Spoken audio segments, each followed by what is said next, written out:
Maybe it just doesn't want to stream tonight. I'm not sure. Yeah, you nicked yourself. You That's okay? fine. I'm fine. Okay. It's just my face. Hi, everybody. Hey, folks. How you doing? OBS did this update recently, and not all the plugins are adapting, and it's a little frustrating. So, we were gonna start the stream talking about Darkside Detective and how very cool it is, but it robbed us of our thunder. OBS is basically cosplaying as the UK this week. It's just like, what? I posted this great image of a Venn diagram of like. Sound is good if a bit low, apparently. Is it a bit low? Alrighty, get in here. Well, I don't want it in screen. There we go.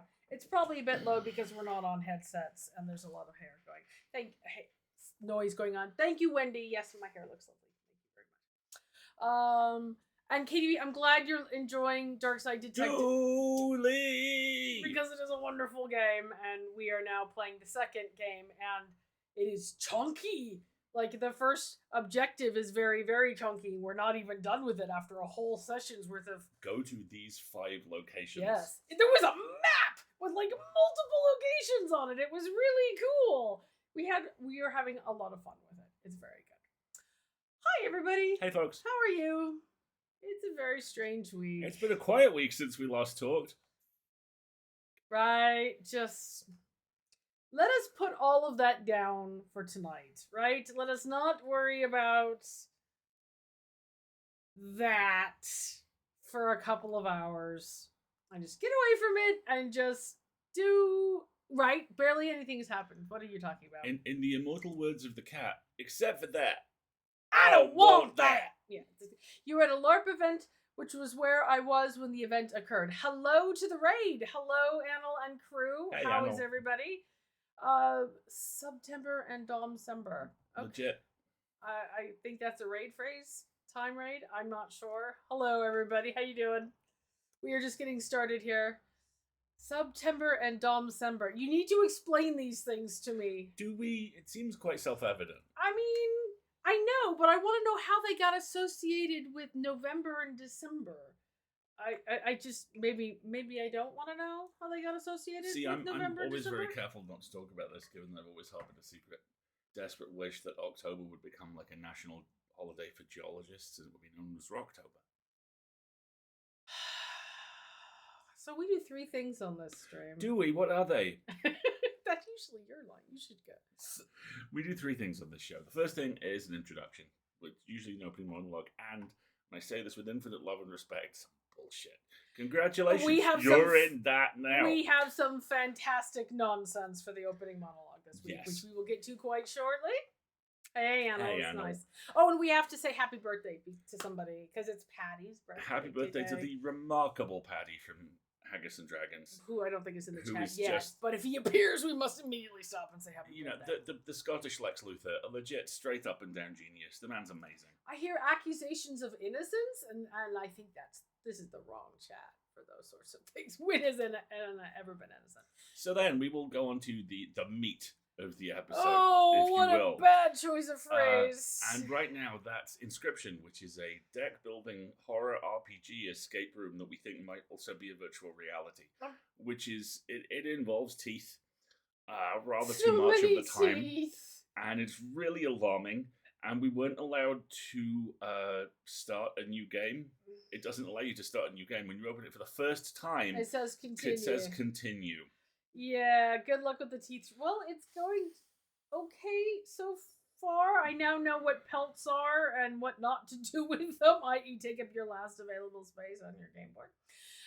And then after that, we will take a little short break and we will do some shenanigans, i.e. brain sorbet, i.e. sending you to bed on something much more lighthearted than teeth and animals than and an slaughter. unkillable stoat. You know what you've done? You fucked this right off. I'm dead now. Wanker. I'm sure there's nothing unusual going on in Inscryption at all. It's fine. It's all nice and simple and not at all weird. Well, that weird part we've already got proof to the contrary, but yeah. I mean, I poked at something and it changed and it stayed changed and I didn't die, so...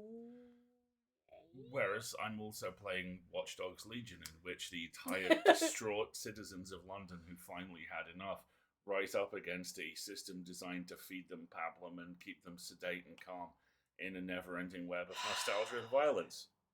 Wow, that sounds really optimistic. And sometimes I load a game and look at that. Yes, exactly.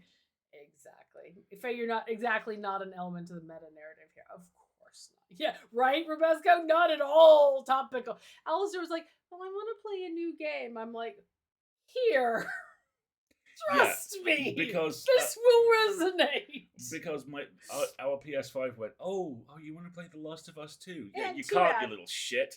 For some reason, it just will not load it. But digital and physical. Yep, just would not play. Just completely hung up. So maybe at some point they'll release a PS5 version, which they probably will because they're making a TV show. So we'll just be patient in the meantime.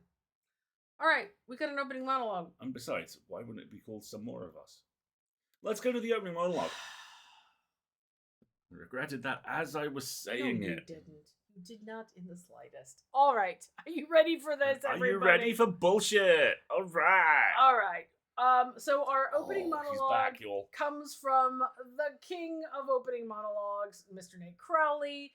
This is a Twitter thread of the short but incredibly intense story of King Bogey, the most brutal fish I have ever met.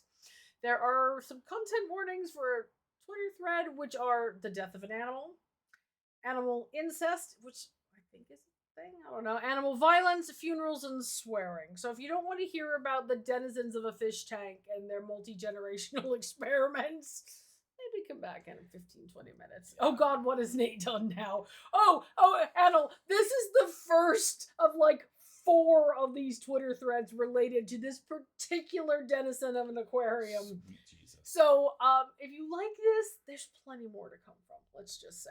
All right, should we just like take turns alternating this? Okay. So you might want to follow along with us. If you want, the link is in the chat because there are the occasional image. Soon, I want to do a proper tank tour thread with all my aquariums, but today is a special day, for reasons that will soon become clear. And so I want to tell you the short but incredibly intense story of King Bogey, the most brutal fish I have ever met. Welcome to Coward Springs, a series of artesian wells in the roasting, dusty heart of South Australia. The pools here can be 3 times as salty as the sea and can fluctuate in temperature from near freezing at night to well over 40 degrees centigrade in the day. But guess what? There's fish. The Australian desert goby, Chlamydogobius eremius. Good job. Nicely. It's the only vertebrate living full-time in these turbulent, mucky cauldrons of brine. And they're some of the hardest bastards in nature. I've been fascinated with them for years and finally got the chance to acquire some in 2021. Acquire some in 2021? I think these may be the fish of which he was not supposed to speak.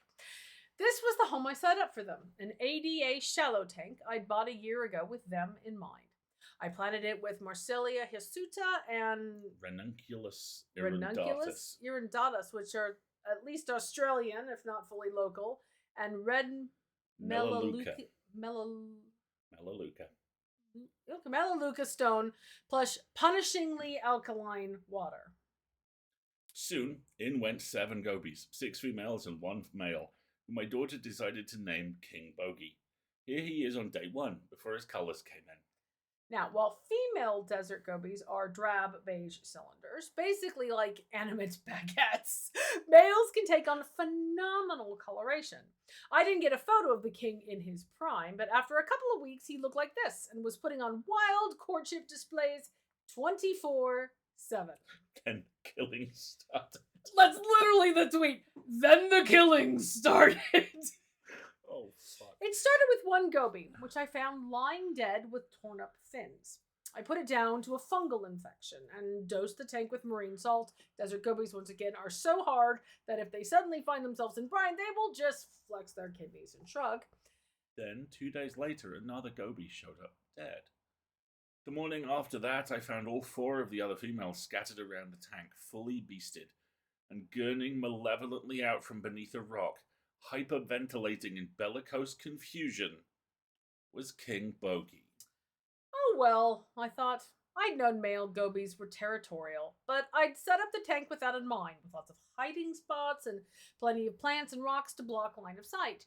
It seemed I just picked up a real grade A brute. Somewhat sadly, I left him to live in peace. But then, 2 weeks after King Bogey went full Kratos, I was tidying the plants in his tank, and I saw a flicker of movement on the sand. Could it be Prince Bogey? A cursory search revealed at least 20 more newly hatched gobes in the tank, and everything fell into place. One of King Bogey's wives had laid eggs on the undersurface of the rock he lived beneath, and he had spent the last 3 weeks guarding them. Now, the thing you need to understand about desert gobies is that they are all or nothing creatures. Having a metabolism capable of withstanding the hot springs takes a hideous toll. They only live a year, and they go at everything with 192% commitment. There's an interesting paper about it. Here, there's a Nature article link in the Twitter thread. But in a nutshell, most male desert gobies save resources in order to maybe breed twice or more in their lives. Some, however, go all in. Guess which kind King... What's this guy's Bogey. name? King Bogey was. After winning 6 mortal duels in a row, he had stayed under that rock for 2 weeks, not even emerging to feed, fanning the eggs with fight-tattered fins to make sure they stayed oxygenated. What's more, he had annihilated all potential food competitors in his offspring's habitat. 2 days after the boglets hatched, King Bogey swam to the front of the tank. Well, desert gobies are shit swimmers, so we just sort of lurched and keeled over. With his exertions complete, his metabolism had burned out, and a raging fungal infection had overtaken him.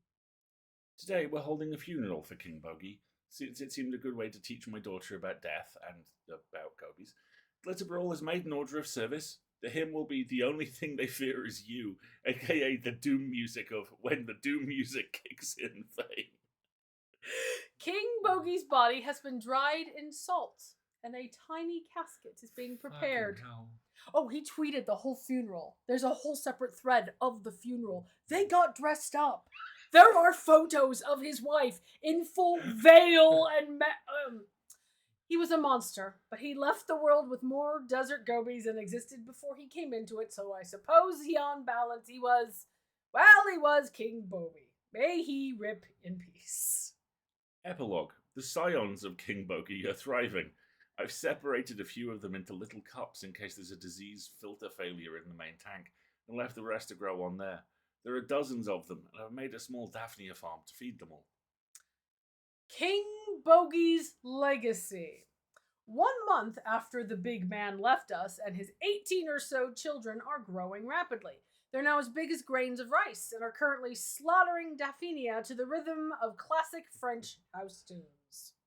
This is Bogey's Rest, my best attempt to recreate an Australian desert spring, in the place where the young gobes are growing up. At the centre, resting on a bed of living moss on an outcrop of red sandstone, the casket of the king himself still sits proud. You've got to see the photos on this.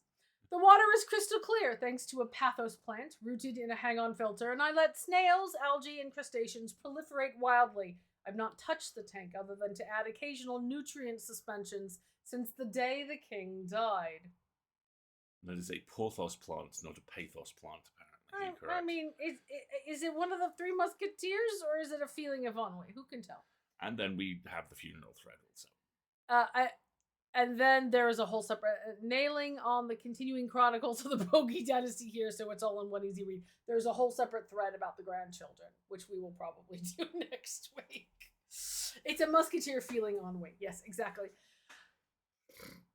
The Twitter thread of the funeral is a thing of beauty. They have a very young child, and they decided this was an excellent way to teach the kid gently about mortality. And there was a service, and there were costumes, and it was a whole thing. Nate, we love you, you crazy bastard. The only thing they fear is you being the him.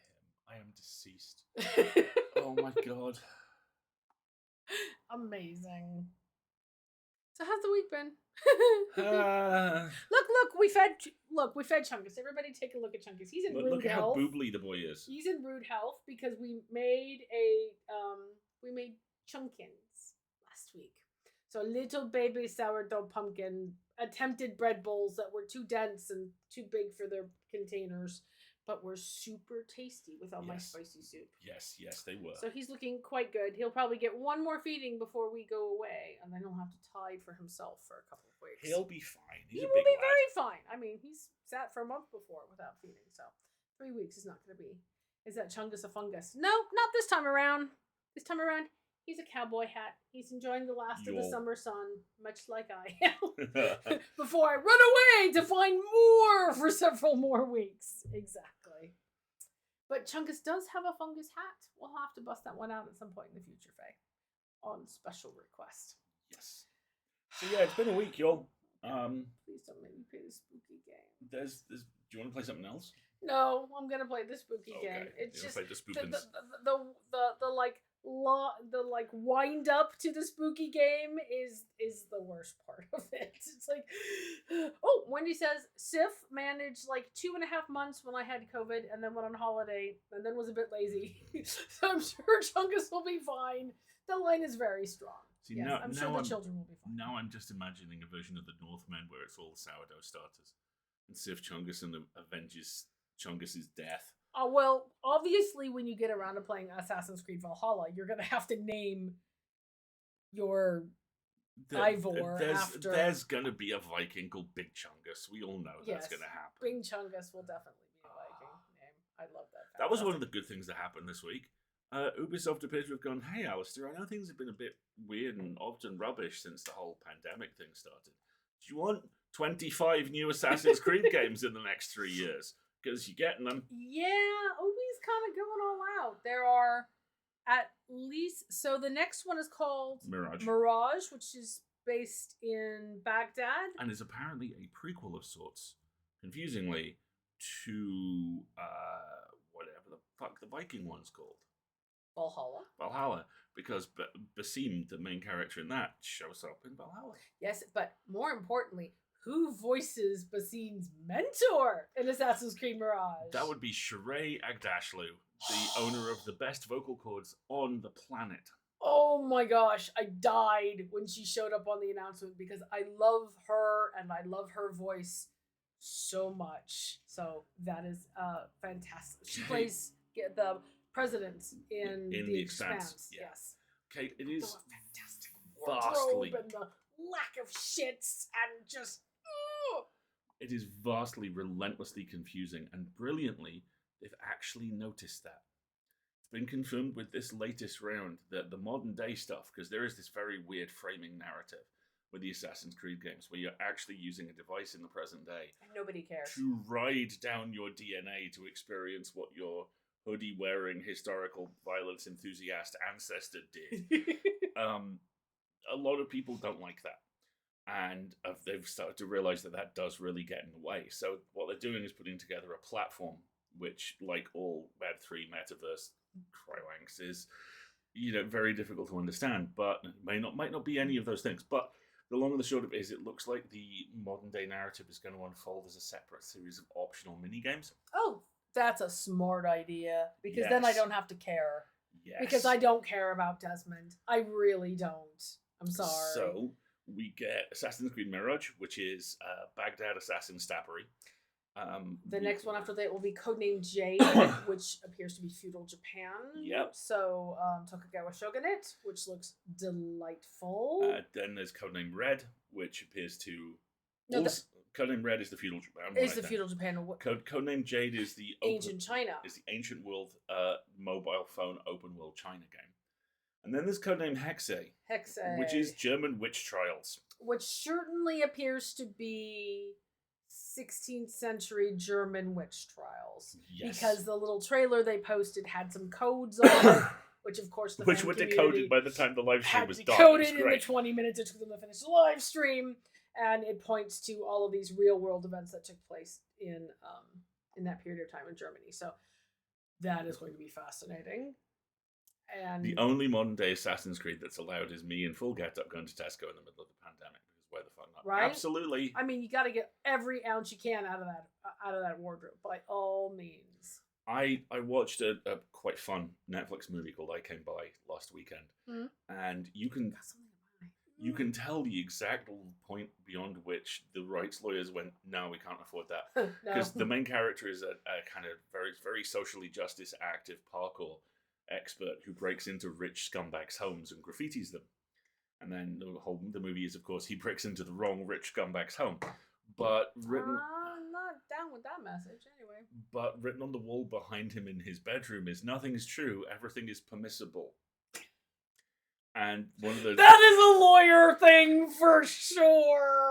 And the core tenet of the Assassins is nothing is true, everything is permitted. So that is very clearly a lawyer going through the script going, yeah, no. No, just change this one, we'll be fine. We can make an argument. Oh, God. I'm sure I told you my all-time favourite lawyer scene in anything ever. I didn't. Do you want to hit the button? This counts as a tangent. Of course it does. There is a fantastically good 6-part, now idiotically old, BBC thriller called, I believe, State of Play, which opens with a murder taking place somewhere in London, and how this interacts with a journalist who used to be the campaign manager for a guy who's about to be the Prime Minister, and the crew of likeable asshole journalists who accrete around him. One of whom is played by the Tiny King, by the way. Okay. It turns out that this The Tiny King being James James McAvoy. McAvoy. Yes. It turns out that this murder has been caught on tape. So they track the person down by threats and menaces. They happen to get their hands on the briefcase of the person who was murdered. And this leads to the single best lawyer scene I have ever seen in my life, where this briefcase is at the far end of a conference room. No one is within 15 feet of it. They are treating it. They're treating it like it's radioactive. And there are the 4 journalists who were played by the big lad from the BBC Musketeers, who went on to play Cormoran Strike, but he needs the work. You cannot go on a tangent of a tangent. Kelly MacDonald from Trainspotting, James McAvoy, John Sim as the lead journalist, and Bill fucking Nighy as the newspaper editor, who also happens to be James McAvoy's character's dad. They are all standing at one end of the room with the cop who's investigating the case and the journalist, the lawyer from the newspaper, who's just doing this. They're all just staring at for like 30 seconds without saying anything. And then he goes, "Tell me again how you found it." They explain. He's like,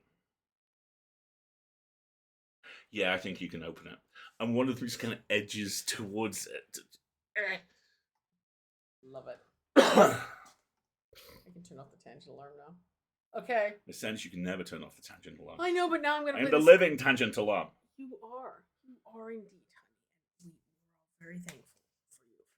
Okay. Are you ready to play the spooky game? Oh. Wendy's all, Alistair.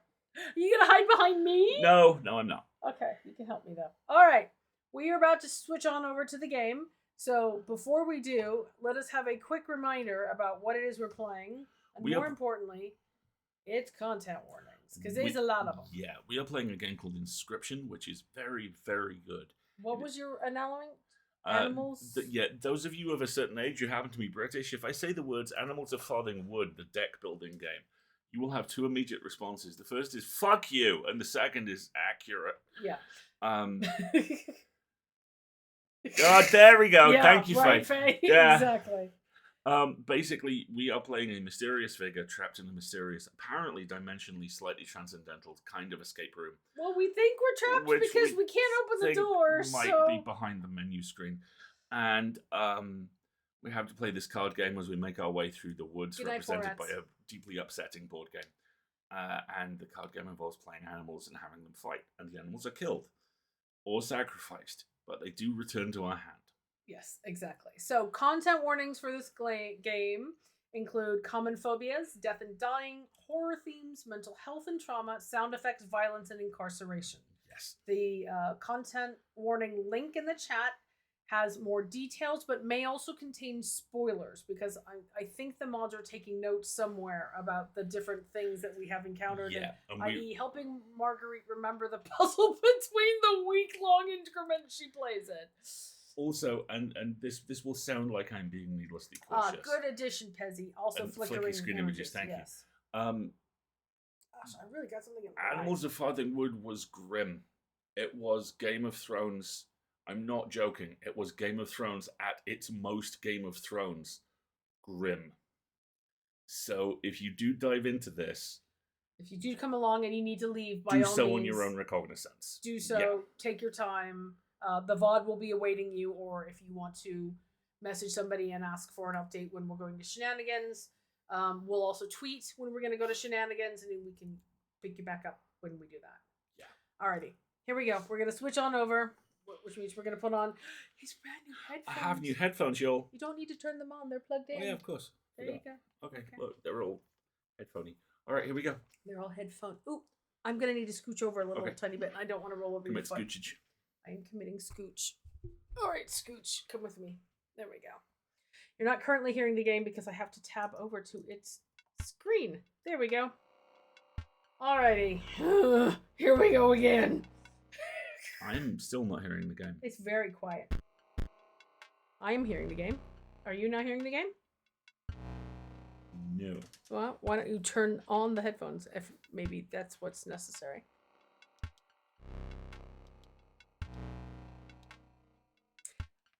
It's quite loud for you? Okay. Let me see if I can turn it down a little bit for you, Wendy. Hang on a second.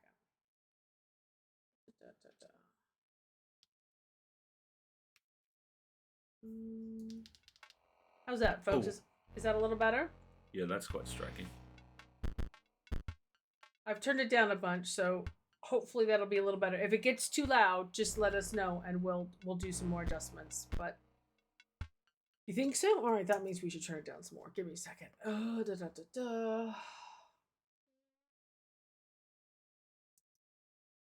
Alrighty, and I can always options, sound. There we go. We'll do it that way. Alrighty. I think it's fine. It's just that it goes away whenever you mouse away. It does, unfortunately. It's strangely this game. No, do not reset save data. Don't. I should have tried that. Yeah, no flicker. Thank you very much, and no shake. Thank you very much. Okay. All right, fine. How do I get out of here? Wasn't there a... Try hitting escape. Apply! Okay. Just not focused. Well, I always have them. Alright. Oh, maybe I just moved the card. There we go. Alright. Okay. Yay, here we go again. Sorry. Just this. Whatever this thing is, it freaks me out. I do not like it. Alright. So we have a question. And I have to remember. Oh, that's right. We were faced with this horrible decision last time, we have weren't a we? question mark. Hang on just a second. I want to see what... All we have is the... Stay over there. I do not like you. Yeah, he's very lovely. He's our opponent. We don't know much about him other than he calls the shots and he cheats. I have the pliers, which I've not yet used. I can't see... So there's the board. Here we are in the room. This is the... See, we think this might be maybe like the load screen icon. We can't quite tell. This is the spooky room. And it appears to be like an escape room type puzzle, but we have no clues about this right now. We have also had a couple of people hint that we're about to get quite a lot of clues. Some people have said that we might be getting clues. Alright, real quick, before we make any more change. You are on a time delay, so you may be tempted to try and help us and unable to do so because of the delay. We don't really like it when people just yell things that we should do in the chat. So if you are feeling excited about the decision we're about to make, or if you know something that's coming in advance and want to brag about that fact, we have a wiggle icon for you where you may wiggle excitedly in your seat at what is about to occur. So we'd ask that you please use that as opposed to yelling instructions at us in the chat. Quickly play a card. Yes, exactly. Thank you. All right. So if I remember correctly, this we think is the boss. He looks boss-esque. This is the little satchel-y thingy where you get stuff. Stuff is good. Yes, Rubesco, we now have the wiggle. It's very exciting. I have something in my eye. I'm very sorry I keep blinking. Oh, it's very annoying. Dude, they can't see you. Yes, they can see me. I'm on the camera. Oh, they can see you. Yes, I love you very much, darling. I can't remember what that one does. I think it's... You get a card... I don't like... I've encountered that before. Yeah, with the 2 blood drops makes me worried that maybe I'm gonna have to, like, pull a big monster or something. This icon, the wiggle emote is blocked for non-subscribers. Oh, I'm really sorry to hear that, Ozzy. We'll have to take a look at it.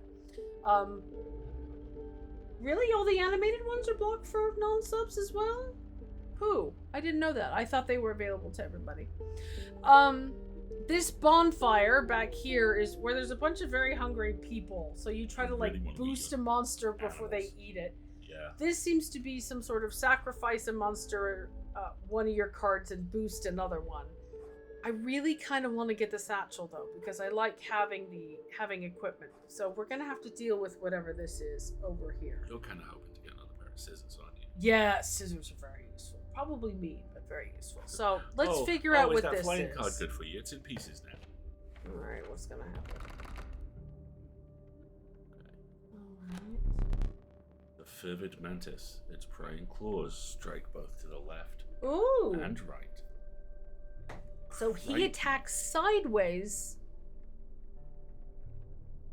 So, attack of 1 health, but he attacks in either direction. That's kind of interesting. Okay.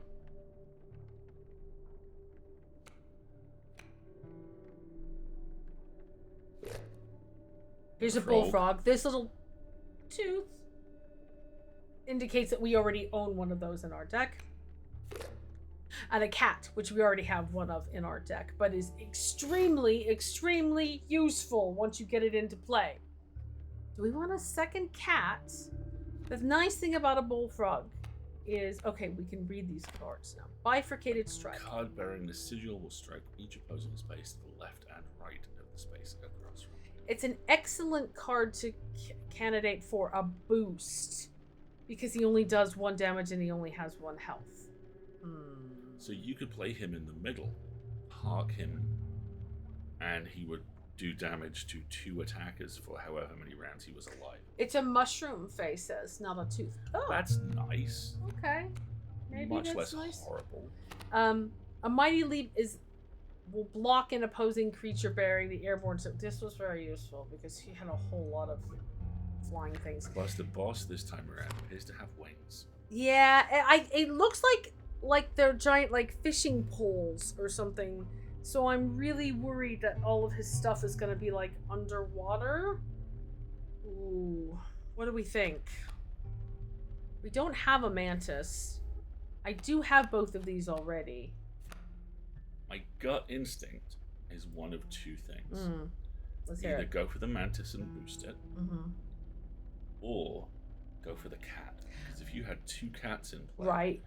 then you've just got this is an awful thing to say, blood factory. You do. You can generate a lot of stuff. The problem is that the cats have no attack, and since we only have 1 row of 4 cards to put stuff on, it takes up a lot of space to do that. I'm gonna go with the mantis, I think, because is there a way to get rid of cards? I think you sacrifice them to make other cards better. I'm gonna go with the mantis because it's a new functionality, and we already have one of these already.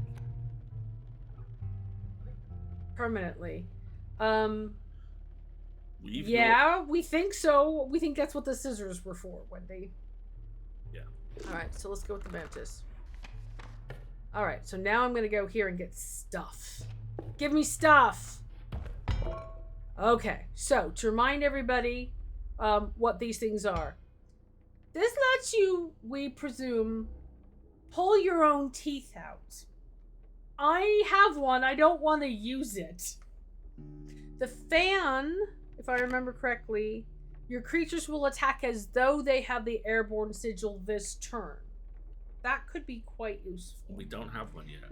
And we that's a also squirrel don't in a have an bottle. emergency squirrel, which I think it would be useful for us to have. You've used an emergency squirrel every time Yes. you've got one. So let's take a squirrel. Aha! And here we are. Here's a pair of scissors. So a pair of scissors let me cut one of his cards in half, which is quite useful. Yeah, emergency squirrels are very useful. Yes, I agree. So I think I'm going to take the scissors. All right, we are loaded. Let's go have a big old fight. And now we have to fight what I think is a boss. See, because these look Those like are fish fishes. on hooks. I'm like, And we have fought a few aquatic things recently. yeah, something. Apparently, pulling our teeth out gives us an advantage in the scoring system. Which I don't understand because But they have to be finite, right? I do not like. All right, and then we fight a boss. Oh, this is gonna be nasty. Hey! My my Oh, go boss ahead. battles are high stakes tests of your aptitude. I need that. With 1 flame, you will either overcome them or die. Thanks. Looking forward to that. Yeah, go ahead and move that out of the way if you need to. Fear not. I will let you keep the smoke.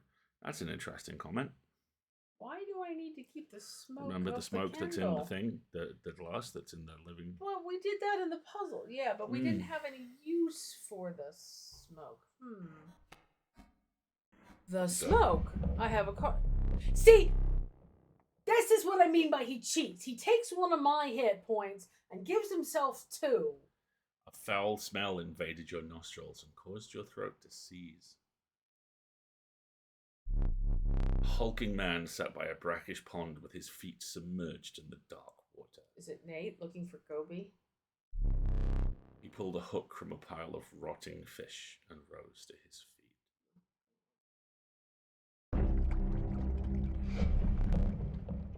I'm the angler. Go fish. Oh, listen to the music. I'm trying to figure out when it is that the eyes come orange and what events they correspond to. View. Okay, so let's take a look at the board here. As you can see, I'm doing a kind of quick recap because we have a couple of new people in the chat right now. My apologies. This is our area of play. This is his area of play.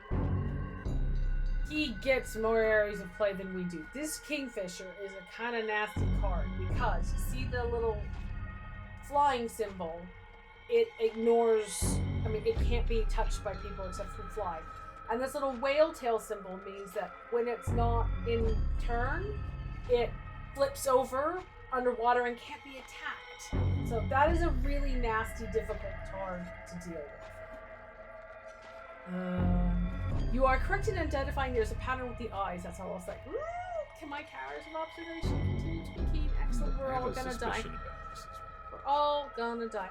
Alright, what do I got in my hand? I've got a Warren. So this generates rabbits, but I'll give more details on the card again for people who may be new. Attack power, health power, how many lives must be sacrificed to bring the card into power. And the Warren card is, when a card-bearing symbol is played, a rabbit is created in my hand. 0 power, but 1 health, i.e. it generates fodder in my hand. So I've got a River Snapper. Powerful guy, decent attack, lots to summon. This is my, my beehive. No attack power. You have an aquatic beehive then. But I have an aquatic, that would be really useful, actually. So the beehive, once it's hit by an opponent, it creates a bee, 1 power, 1 airborne, which is nice. No, I wasn't done. I also have a squirrel, and what is the smoke? Don't know what this does. 1 health, 0 attack. We'll keep an eye on what that underwater bees do. In fact, sound awful. I will tone it down if it gets too much. It's okay, Faye. That's fine. I like confirmation bias. Perhaps your soul? I don't know what it is. I'm not terribly worried about it right now. So, we've got a squirrel. And we've got both a beehive and a warren. So we can play as many cards as we can legally do in a turn. Which means we can play this squirrel and immediately sacrifice it and put out... I wonder if we can sacrifice this one. I don't know. Let's assume no. So we can immediately play either the beehive or the warren. The warren has more health, but the bee... No. That's the same thing. Thinking the beehive. You're thinking aquatic murder bees, aren't you? Well, more importantly, I'm thinking aquatic murder bees count here. Yeah. Because look at the Kingfisher. It's also aquatic.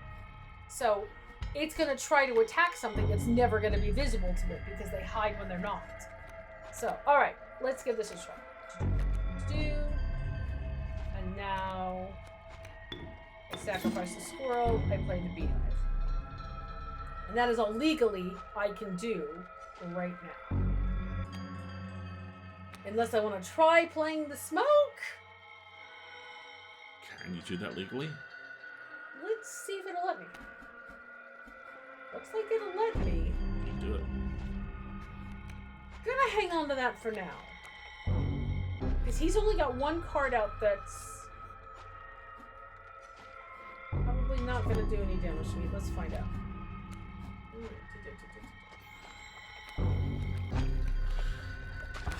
Another freaking kingfisher. Which fish? Which... Fish. Listen to how the music's changed. Yeah. Alright, so now that it's... What is that? Oh, don't be pulling my cards. He's gonna be pulling your card, dude. Now, it is my turn again. I either get to choose to take a squirrel, i.e. fodder, but he's gonna, if he hits the beehive, then I get a bee. So, leave it. Yeah, so I don't think I need a squirrel right now. So I'm gonna try and get another card. You do have an emergency squirrel. Right, exactly my point. Oh, the cat. Excellent. The cat, good. Okay. And I kind of want to see what he's going to do He's here. gonna kill that card. I think he's going to yank it back and yank it out of play. I agree. So now I want to try laying the smoke and see if it Because it's not distracts it. corporeal, so he can't grab it. Yeah, that's kind of my thinking. And there's no summon cost. But It's it just- doesn't do any damage. So I wonder if it just distracts it. Let's let that play out. Because there's nothing on... Fresher fish, easy choose. That might have needed to be choice or something. Ah! Okay. Interesting. So he's gonna grab something once a turn. And reactively, while it's my turn. Yeah. Freaking cheater. Now, the other thing I can't cut here. It's just not fair. I don't have any other legal moves unless I want to sacrifice the beehive and put out something else. Unless I want to burn my squirrel and bring out something else. What do I have that's attack power? See, neither of these have serious enough attack power. So what I'm going to do is next turn, I'm going to draw a squirrel, burn a squirrel. I wonder if I can sacrifice the smoke, but if I do and put something else out, he's just going to react and take that. So I'm kind of curious what happens. By giving me the smoke, he basically gave me a one-turn buffer to learn the mechanics. So I think I'm going to let that run. I don't think I can do anything else. So I think our turn is over right now.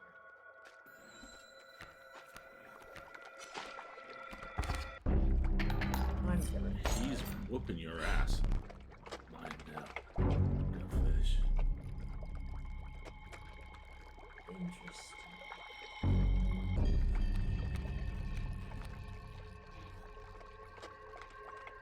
So he's dragged it, but does that block its space? Or does that mean it's actually I mean, he's not his? playing anything. I think it's... He drags it, and it takes that amount of turns to get back to his side. Claims it. No, let's find out. But this would be a good time to see if we can sacrifice it. I agree. Eldritch, remember, you're on a delay, so please don't be trying to give us suggestions. Because your beehive is aquatic, he's never going to hit it and generate bees. Yeah. Fortunately, it being aquatic is kind of making it useless. Alright, so... We can put out the snapper with our emergency squirrel. Yeah, unfortunately, it sure looks like it. Alright, so, cards. I need 1 squirrel. 2 squirrel. You put Snapper out.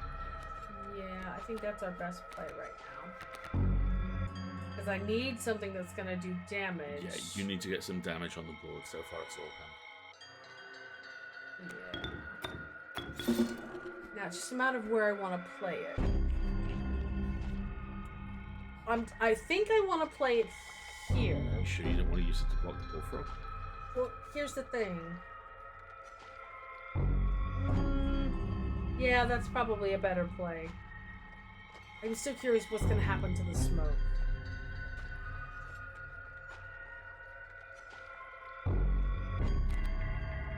Alright, I think think that's all we can do here. If, just to answer a question in the chat, rather not have game mechanics spoiled as well. If they're mechanics I've already encountered and I've forgotten about in a week, I don't mind the reminder. But if they're intrinsic to his particular plot, I'd rather not have them spoiled. But yeah, the aquatic beehive is not working out so well. Alright.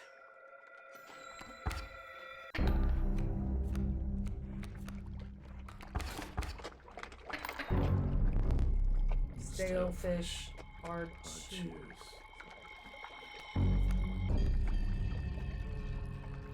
You've got to get some damage on the board. But how is he going to drag this with his own card there? You either gotta I'm gonna try something really quick. Okay.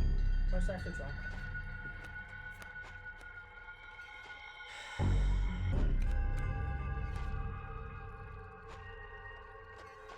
Problem is, none of these do damage. So, the smart move... But if I draw something with 2 blood, then it's not gonna do me any good either. Hold on. Ah, the adder. Okay.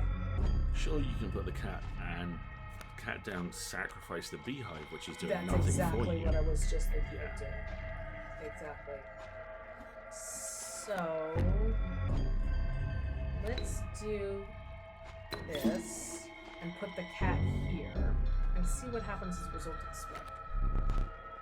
Oh! Easy choose.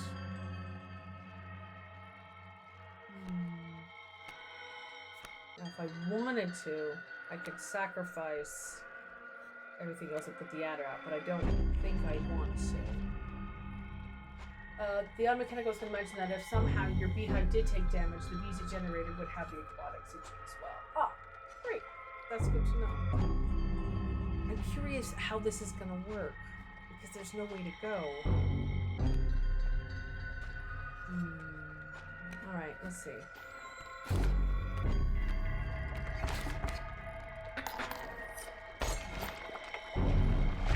Take fish, go fish.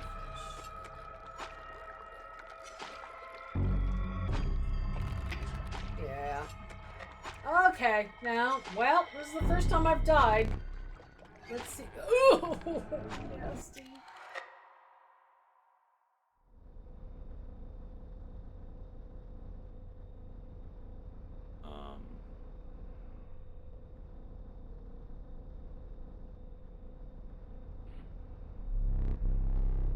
Not dead yet. This isn't purgatory. There is structure to him. And look at the door. That's a modern door. Am I on the other side of it? I think you are. Has he kicked me out of the room? Though you may think of it that way. Before you expire, I must ask you a favor. Yeah, I'm being very quiet. It's a whole thing. I would like a memento. No! No, you wouldn't.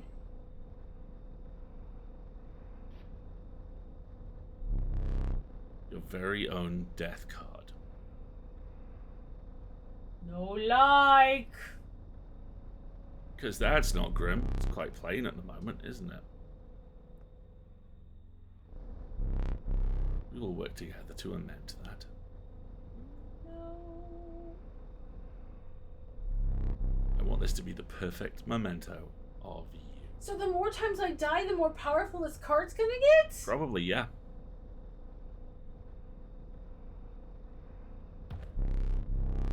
Here are some cards from your mediocre deck. Oh, screw you too!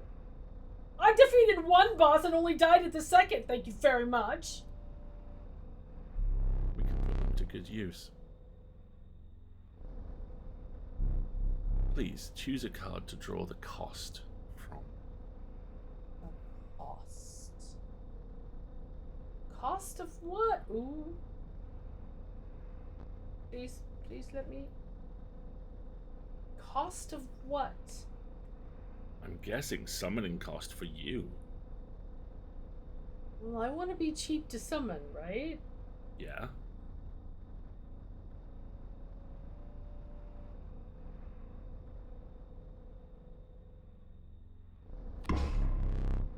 Cost of 1 blood from the Warren. And another. This time I will use its power and health. The numbers. I mean, the obvious choice is Giga Chad the Wolf there. Is the wolf, absolutely. 4 power and 2 health from the wolf. You're building a card you're going to end up fighting, you know that, right? Now choose a card from which we will extract the sigils. So... this is the guy who builds a dam, right? That might be quite useful. But the fact he's using the word extract tells me you're not getting these cards back. I like the bifurcated idea. Okay. A sigil of bifurcated strike from the Mantis. I never did ask your name.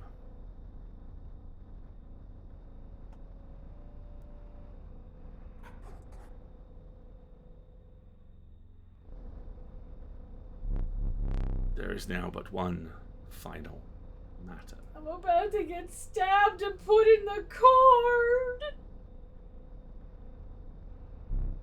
The portrait. I don't like that.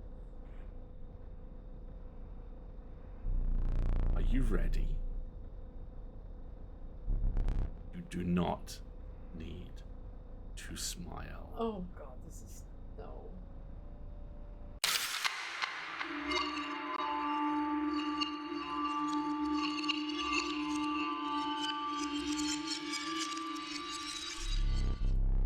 Here we go again.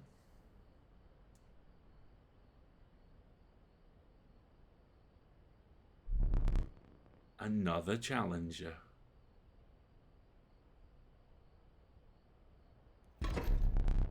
Perhaps it is time.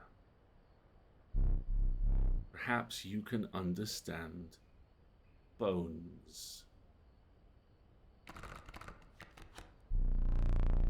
The resourceful opossum costs 2 bones.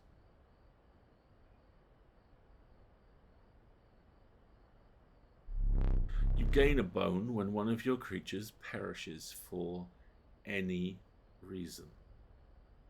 But it's Dustin.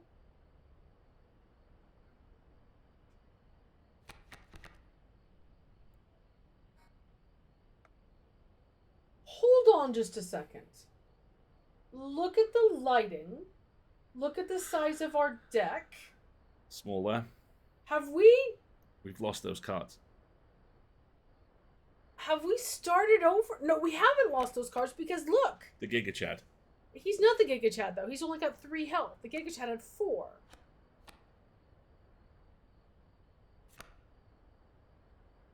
And the Stoat's Have we not... lost the Giga Stoat? Okay. But he's still animated. Look. Is he? Yes, he is. Compared to the squirrel or the wolf. Stoat seems his... Isn't this the beginning of the game? Yeah. And yet you've got the emergency squirrel and the pliers.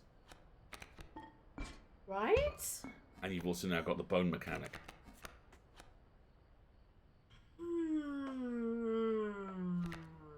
Alright. Well, what do you got on the board? A rattler. 3 damage. 1 Ouch. health. All you gotta do is hit it once. Right? So what, how much? Okay, fine.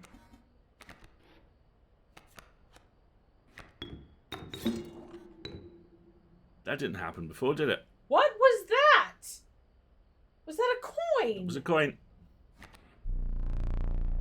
From the death of your creature, you have gained a bone. Oh, so my own... So killing squirrels gives me bones. Thank you, Faye. We got bones. Just want to point out that a tooth is the mounting for the bell now as well. I think that's always been the case. Chiefs. You will not lose this until it is spent or the battle ends. Battle. Okay. Yeah, I think that tooth has always been there. See, there's... Okay. Oh, what's this? Click it, see what happens. I can't seem to. But we couldn't click on it previously. No, we cannot. Or maybe it's just a way of highlighting what the balance is. Oh! 1, 2, 3, 4, 5. Okay, fine. I didn't know that. Okay, cool. Alright. I only have one bone. I can't play it, so that my turn's over, unless they'll let me draw a card. I don't think I get to draw a card, but I'll try. You don't draw on the first turn. You will have to wait for that. Fine. I don't want to kill the stoat to put out the wolf, and I don't have enough bones, so fine, here we go.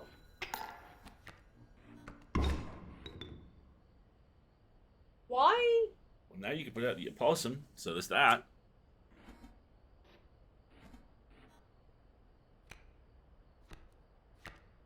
One damage and 1 health.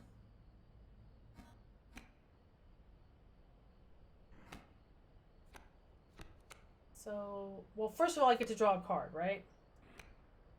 Oh, you have an alarm going off. Yeah. Excuse us just a second. He's got to deal with an alarm. You don't got bones. Okay. I don't know what's in my deck.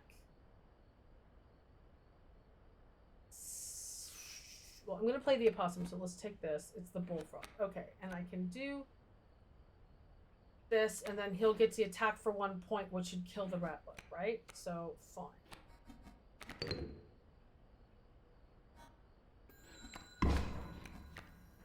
Another freaking So ratlet. he's just gonna throw a stream of snakes at you. Fun. Okay.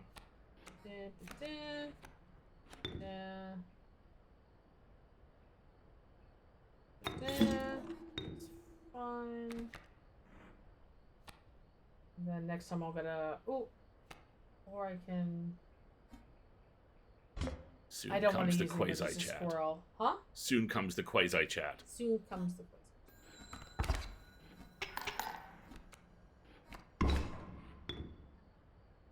Okay.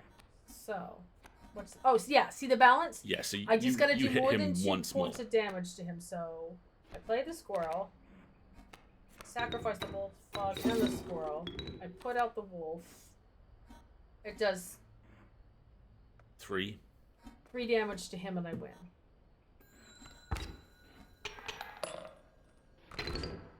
Right. It is! I've started over! Oh.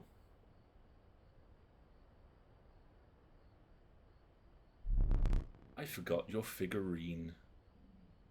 Did this happen at the first... No, it did not, I don't think. Get up and fetch it for me.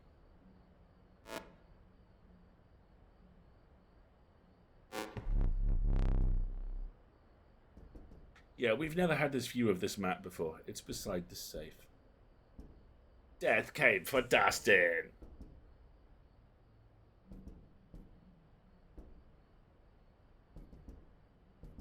Something is moving.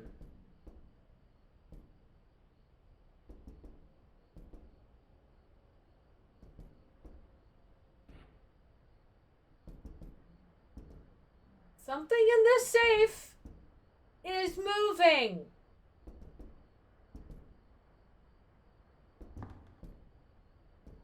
Okay.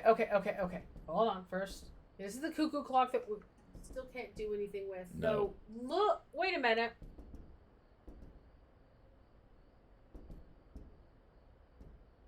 Has that gained and dial? No. But what I've noticed is that it appears to have starting positions. Noon, 9, 6. 6. Oh, it just indicates where they are. Okay, so those are mechanics of something we're not at yet. That's good to know.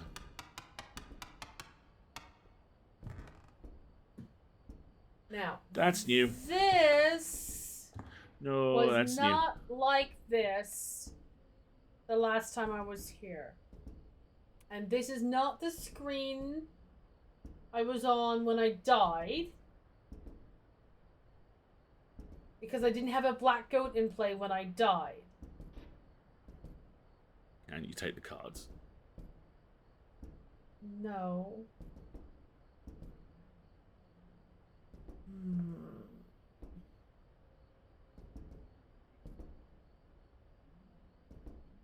Wonder what the significance of this is.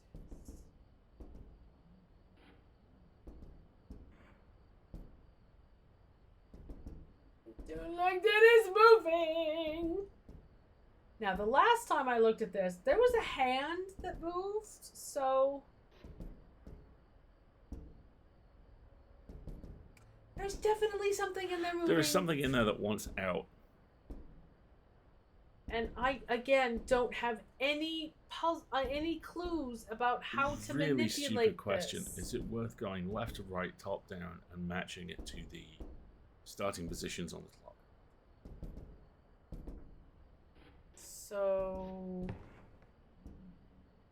12. There's no 12 on a lock is the problem. It only goes up to 10. I don't like that this corner is dark. There's something in there, but I don't have any mechanism to interact with it. Now. Interesting. Okay, we know that these are the figurines. We'll come back to that. Can't look at this. Doesn't. Right. We know that there's a lock here. I anticipate that the key to that lock is in the cuckoo clock. We've seen the freaky squirrel and knifey thingy. We think we have to put something heavy here to do something here. But we don't have anything heavy to manipulate with. Now, I don't like when you don't look at me. Lascivious wolf here. We did this last time. We blew out one of the candles and it made smoke, which was an interesting change. Are teeth back in the skull? Oh, well spotted. Just gonna take those things. See, the wolf is the right size and the right material. It's a hexagon shaped, and it's made out of wood. The wolf is what we got to get in there. But don't look real quick. I gotta figure out how to get the cage off the wolf.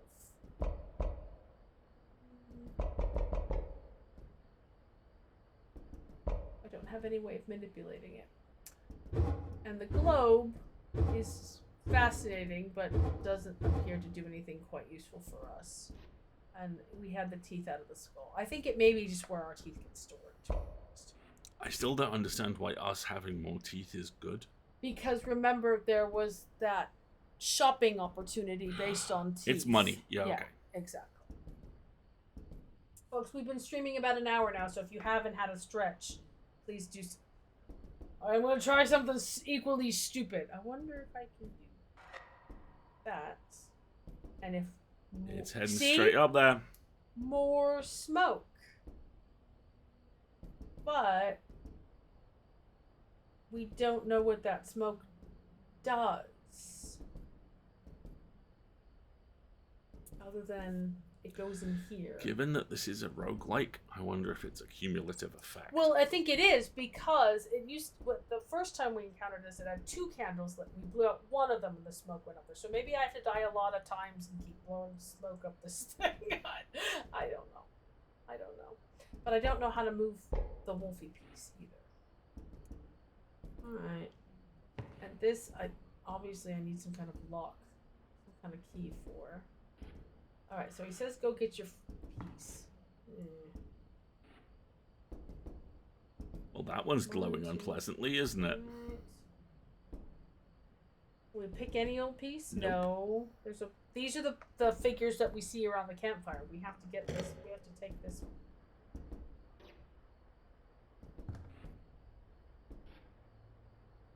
That's some good thinking, but it's not going to work.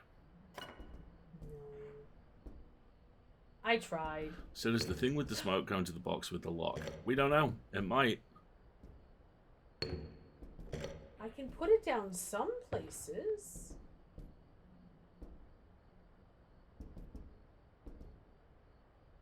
But not others.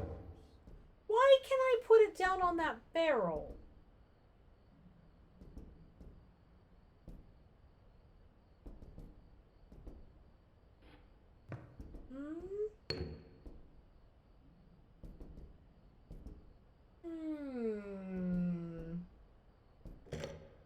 Seems weird.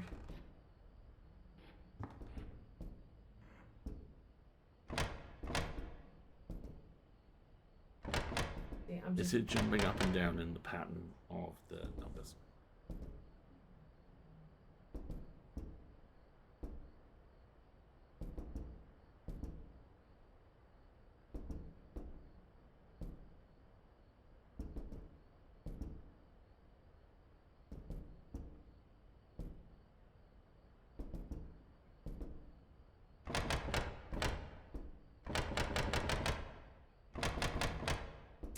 That would be the pattern.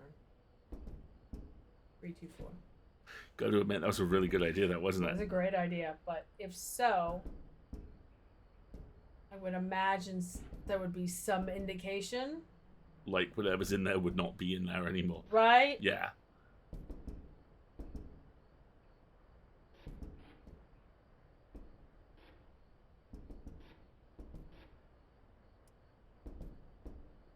And there's also, oh, whatever this is. So this is the book,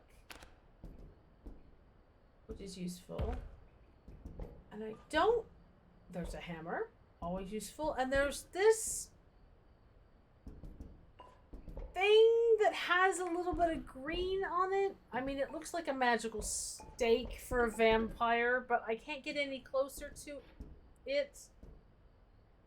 And I can't do anything with it, so... But yeah, see how that smoke is still there? Yeah. But that's changed, but I don't know why it's changed. Do we need to start keeping a change log? I mean, it wouldn't hurt, but at the same time, if the puzzle is well designed, it's going to give me enough clues. I mean, I could use a screwdriver, to be sure. Alright. Let us continue. Fine. It's going to give me cards.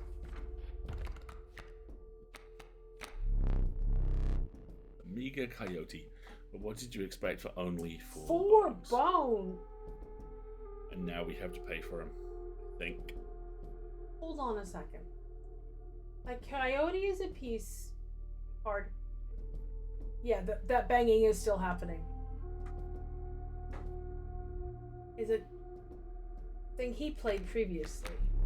So's the furious Rattler. Rattler, a brittle creature once past its monstrous fangs. And An unkillable cockroach. It returns to your hand after dying.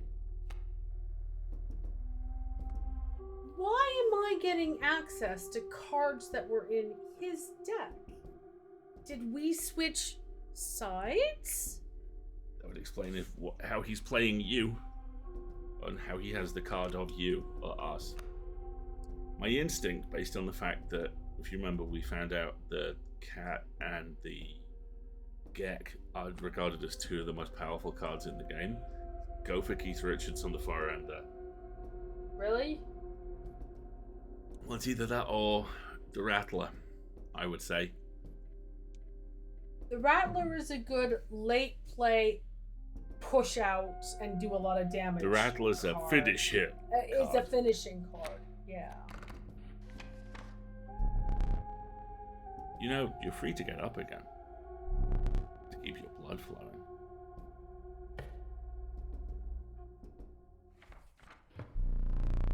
I am no tyrant. You may stand whenever the map is unrolled. Orange eyes again. Allows me time to plan your next encounter. He's a DM. But do keep your hands off my possessions. No!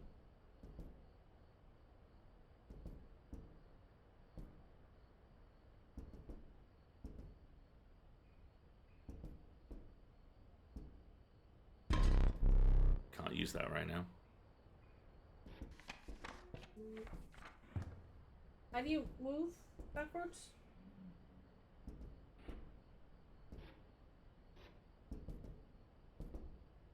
I don't have any clues about how to unlock this thing.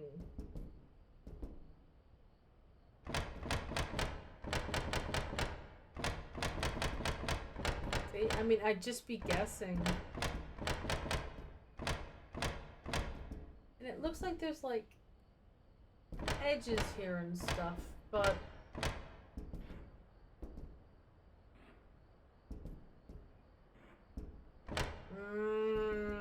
I am totally gonna go touch all his stuff.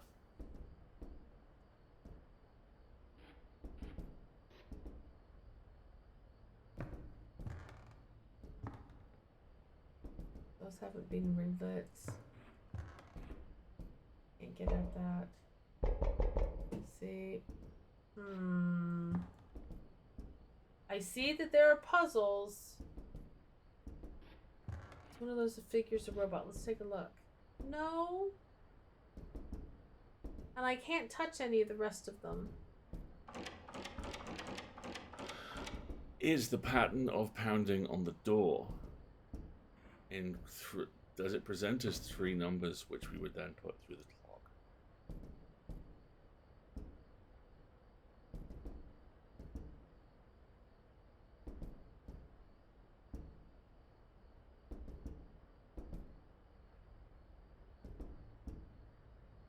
It's 3, 2, 2, 1, 2.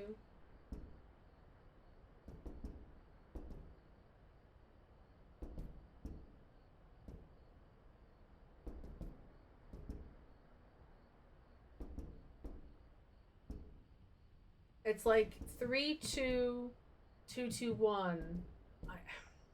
That's why I tried 3, 2, 5. So if it's a sequence of 5, it was 3, 2, 2, 1. Then move the hands on the clock to 3, then 2, then 2, then 1. But which arms? We don't know.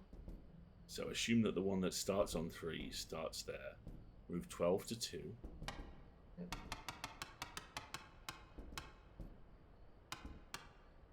Move 6 to 2.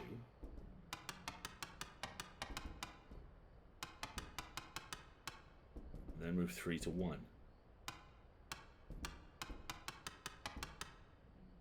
I think that's too complex.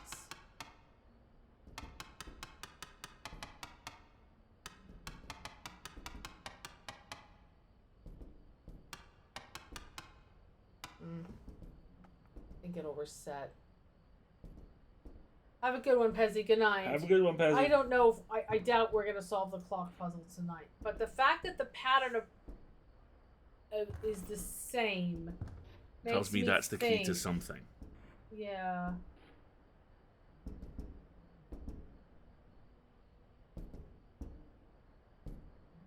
I also worry whether we're overreacting to what might... just a shortcut of animation.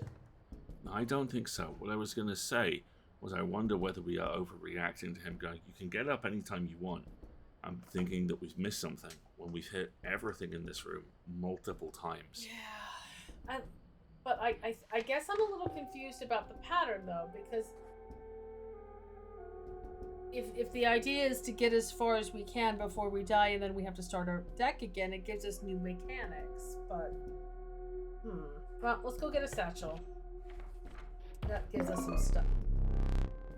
Some bone emergency tokens bones for a rainy night. It's a pig full of bones. Oh my. Turn this and I'll skip my next turn. Yeah, we're having that. And an emergency black coat.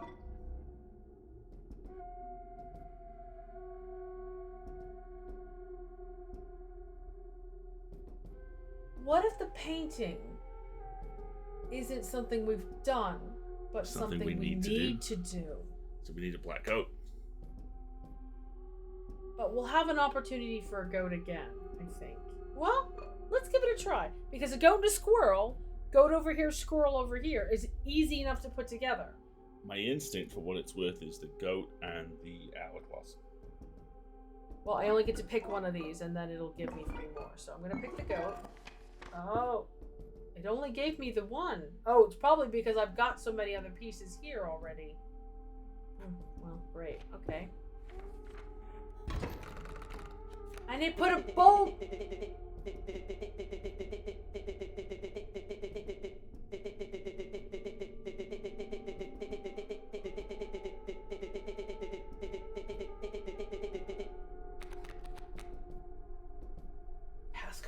rule book. Ow, ow, ow. He normally doesn't teach people about bones. Okay. For those of you who don't know, boulders does no damage, but just sits there and soaks up. And thank you oh so much for, I only get 3 spaces to put things, and now he's put stuff on it. Porcupine, so I can pretty much ignore the porcupine. It'll take him forever to get through that boulder. It's that coyote I gotta take out. Rule book. 273. That's a dial.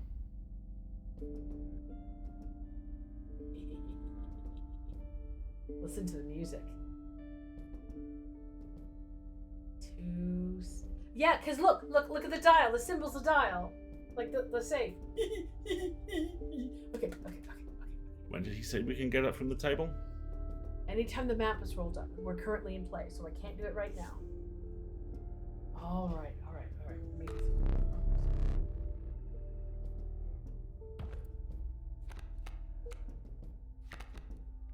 All right.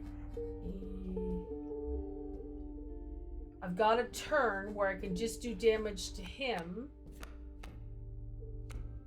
if I can play out a piece. So squirrel and then stoat. I'll do it. And then the stoat can withstand a coyote attack as well. Squirrel, stoat.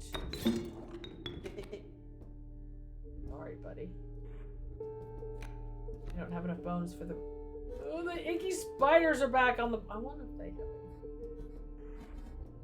any. Okay, and that's all I can do unless I wanna. I can't sacrifice them.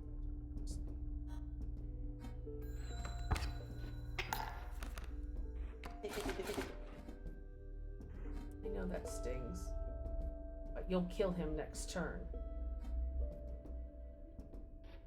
Alright, so do I need I need a squirrel.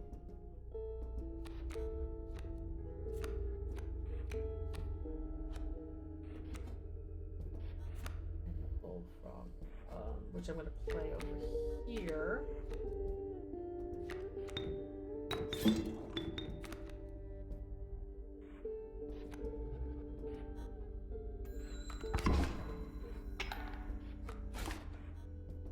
He's gonna take forever to get through.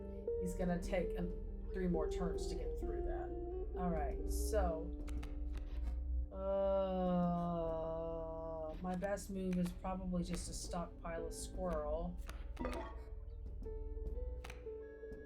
have enough bones. I could just stab it and then get another bone.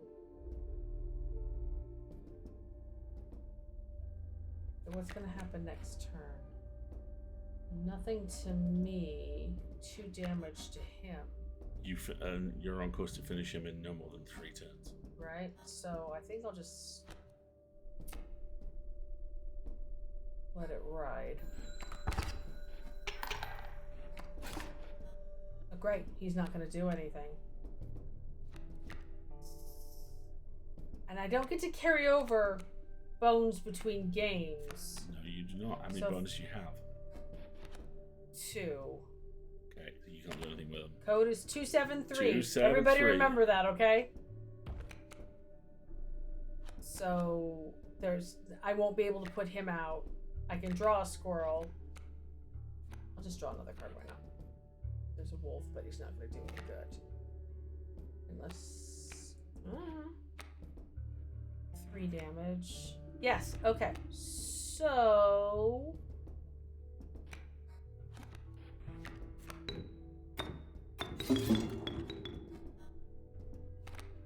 Because that will do 2 over damage, yep. Which gets me more.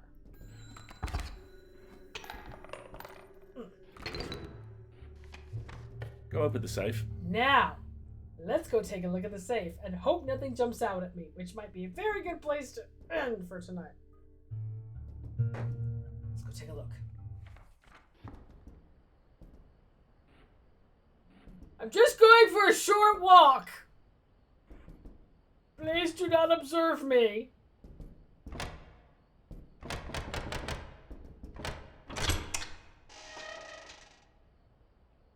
Holy shit.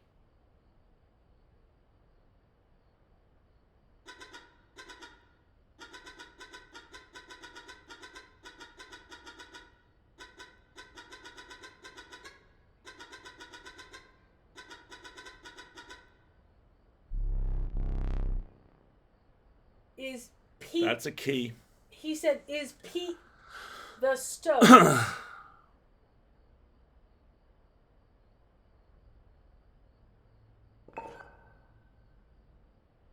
Do it. Do what? Open the thing on the left with the key you just got. I will.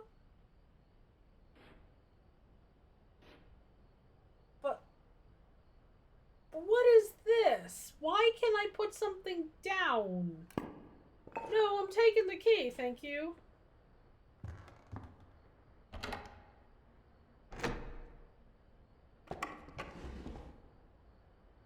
What the fuck?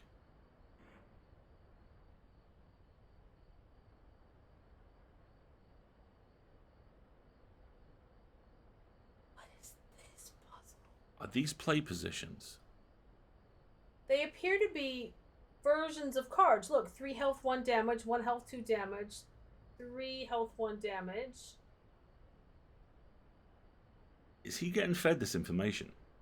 Or are these his pre-programmed are these his pre-programmed moves? responses?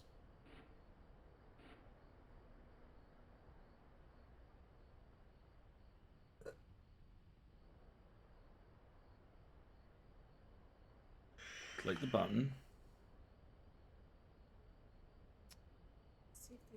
Before we do that, would you like me to take a photo of this? Yeah. Okay, get me a close-up. Yeah. So that's 1. And that's 2. Okay.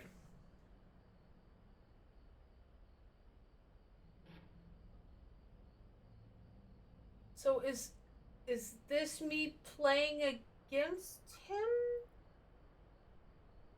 Because look, there's a bell, and here's the scales. Did you put out 3/1/3 creatures last turn? I don't think you did. I don't think so, no.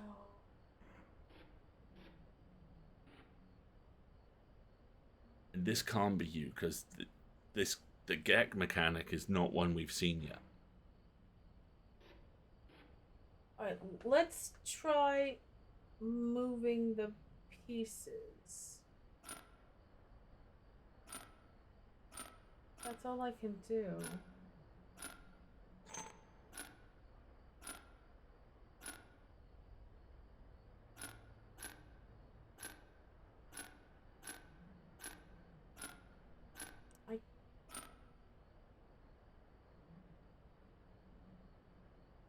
So if I... Hold on. I want to do the most damage possible.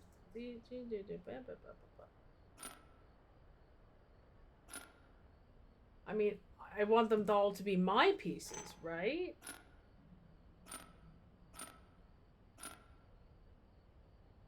Let me just try something and see what happens.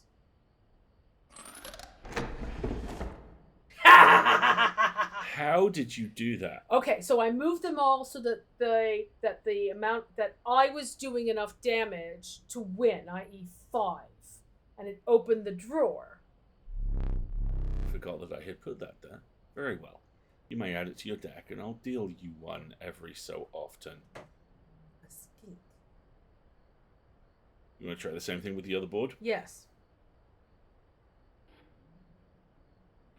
So, what I've got to find out how to do is do net 5 damage.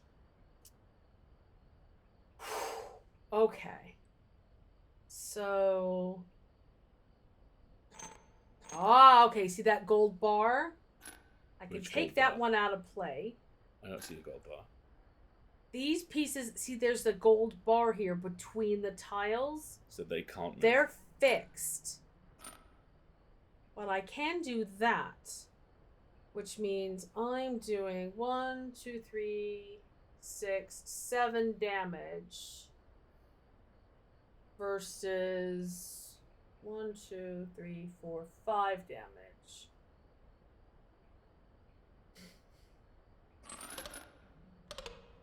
Nope, I only did net 2.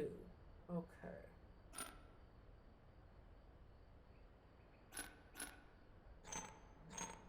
Can't move these.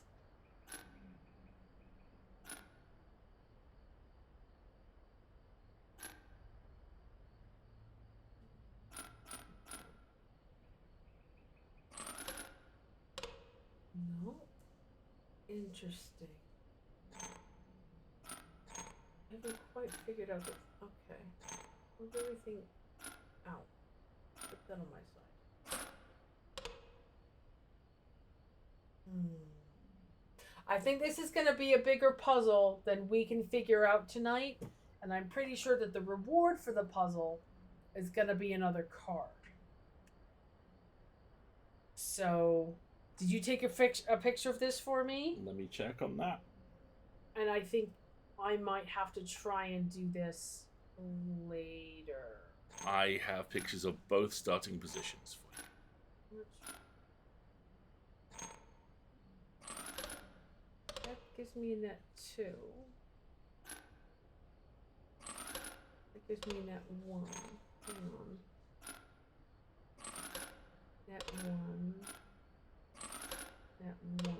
So I gotta find a way to do 5 points of damage, but I can't move this. So it was the well, starting apparently position. It was the starting position. Okay. Formidable creatures, those ants. Very well. I will add them to your deck and make them available for future challenges.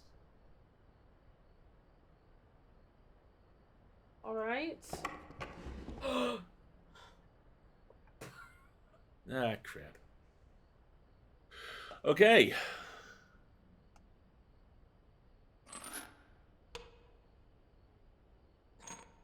I can't move.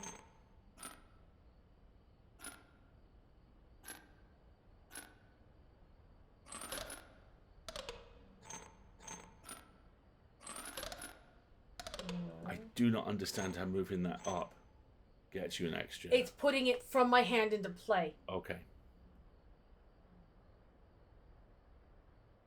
No, that's no good. I can't. Nope, I can't move this one back.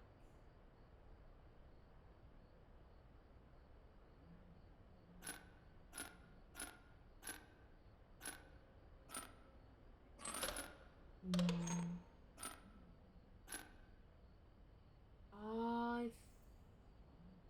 I have theory. No.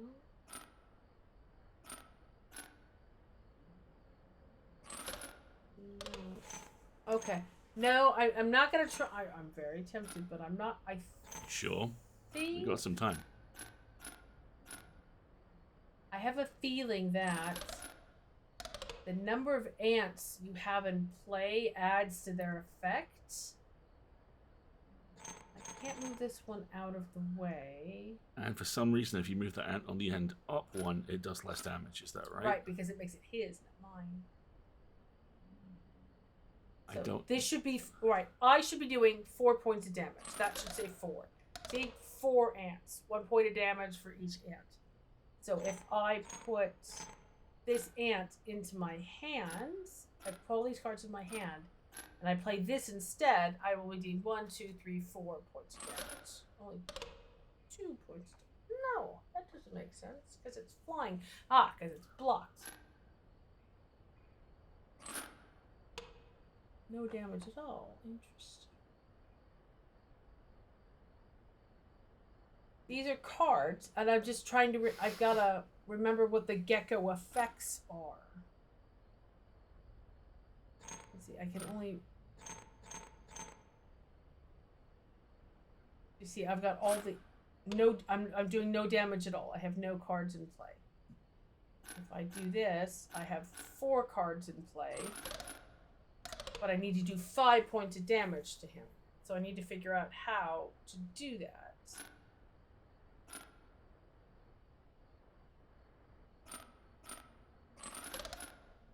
Or again. Drop the other. No, you can't drop the other gecko because it's locked in place. Right, exactly.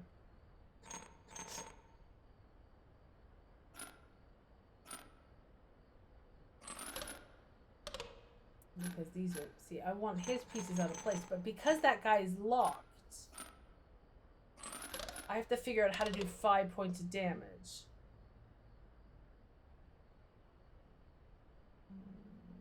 What if I take the ant out of play. Two. Interesting. Not a puzzle for tonight. Well, let's take a look at the other one. Maybe it's easier. This attacks sideways, this attacks sideways, this attacks sideways.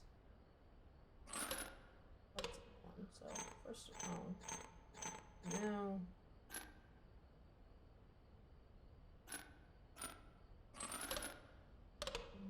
Two. But surely those are the two things you can move. Can't move this one.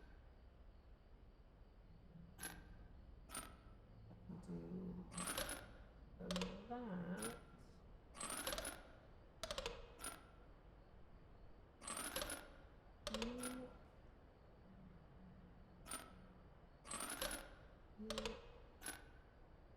See how some of these pieces are locked. They don't move sideways, unfortunately. The difficulty level on this is brutal. Yeah, I need to spend some more time studying this, I think. But we've already got more cards than we had to start with. And we solved 2 of the 4 puzzles in the room, so yeah, 1.5 of the 4 puzzles.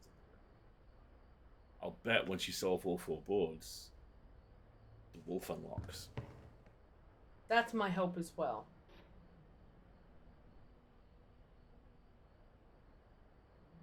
What's happening in the murder card today? Hey, oh, okay. So much. So, we died, and then this happened on the wall, and then we got the combination on the safe, and we got. And there was a card in there. And we went into here, and we got the first 2 puzzles.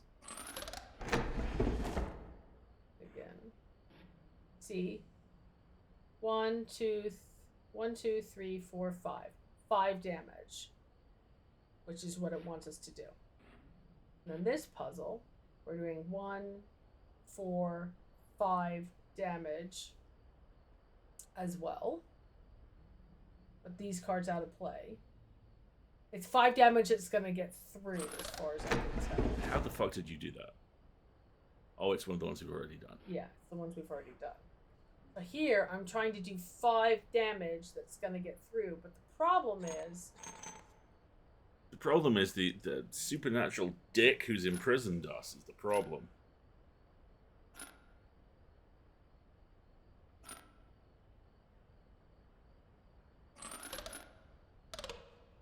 Three.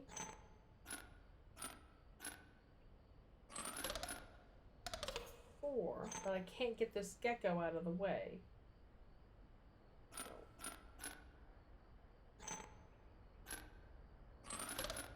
Can you move the ant on the end up 1 or not? Yeah, I can take it. So move him up to there, drop the 2 central columns all both down 1. Like that? And then drop the ant on the right down 1, so... Like that? No, on the right. You just told me to move it up all the way.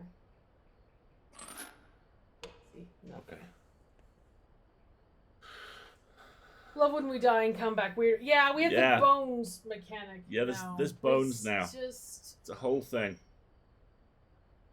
There was the guy from I Know What You Did Last Summer. He killed us.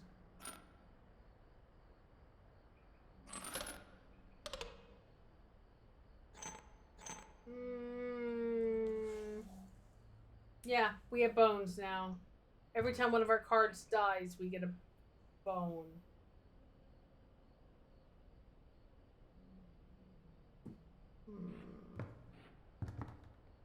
Still can't do anything with these. Thank you. Very useful rule book.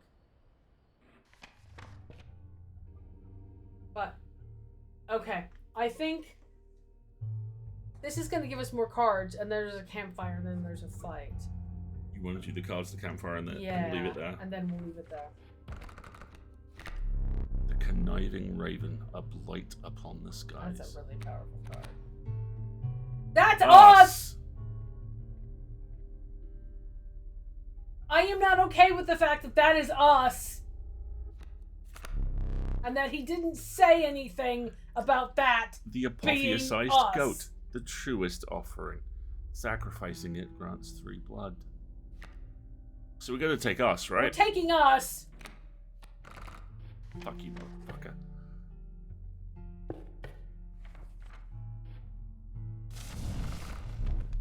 The warm light of a campfire was a welcome sight. Why are they all wearing mushroom helmets? They're parasols. Umbrellas? Yeah, the mushroom Why parasols. do they have mushroom umbrellas? I was just about Wendy, to do that, that's Wendy. exactly my thoughts. Though the 10 hungry eyes around it dampened the greeting. Warm a creature by the fire, enhance its health, said one.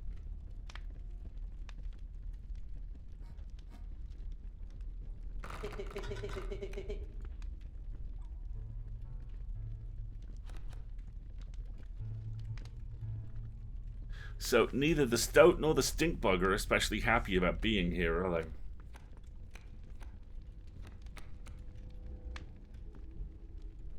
I'm picking us. I think you should.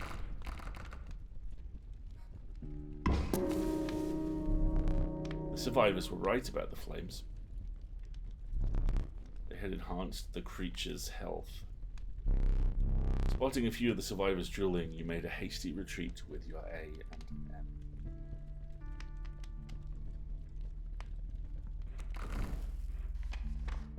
Okay, so we buffed ourselves. That's kind Stealth of buff awesome. for the big dogs.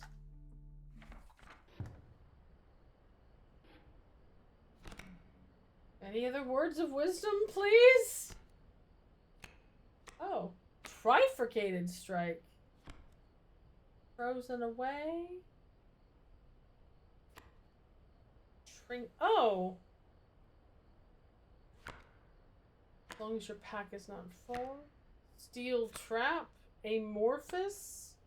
Tidal lock. Dude! Wow, there's a lot What of did stuff Tidal Lock in- have to say about squirrels just then? It pulls them into its orbit. Wow. I'm looking for more, like, hints written in them. I'm just scrolling very quickly right now, folks. I'm looking for more writing in the margins here. Ew. Boulder in a bottle. Squirrel in a bottle. Special dagger. You will place a weight on the scales. The pain is temporary. Wise clock. Yeah. Hoggy bank. Magpie's glass. Interesting. Okay. To the user, nothing will happen. This bottle of goo has no use. Failure. Possum fish hook. Ah, we've just learned that mechanism. Minor boon of the Bone Lord. Boon of... Boons? What are boons?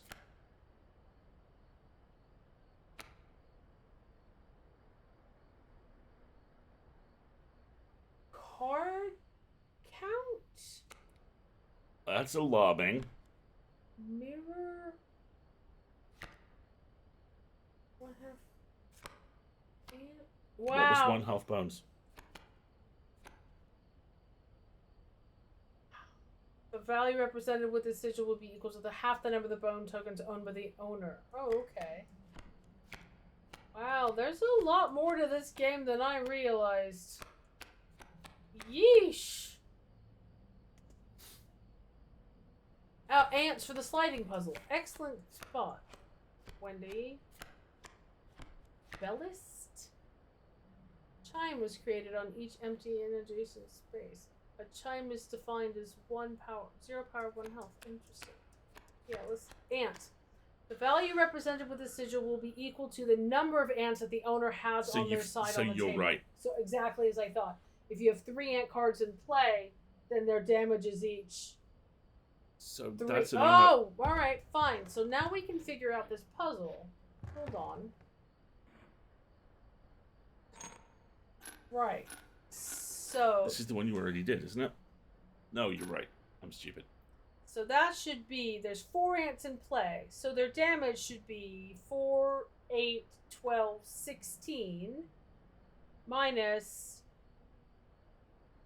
2 is 14 minus 2 is 12. 2 is 12 minus 3. But that's an airborne creature. So why aren't we overwhelming? Why is that only 4 damage going through? Have fun, Hawkeye.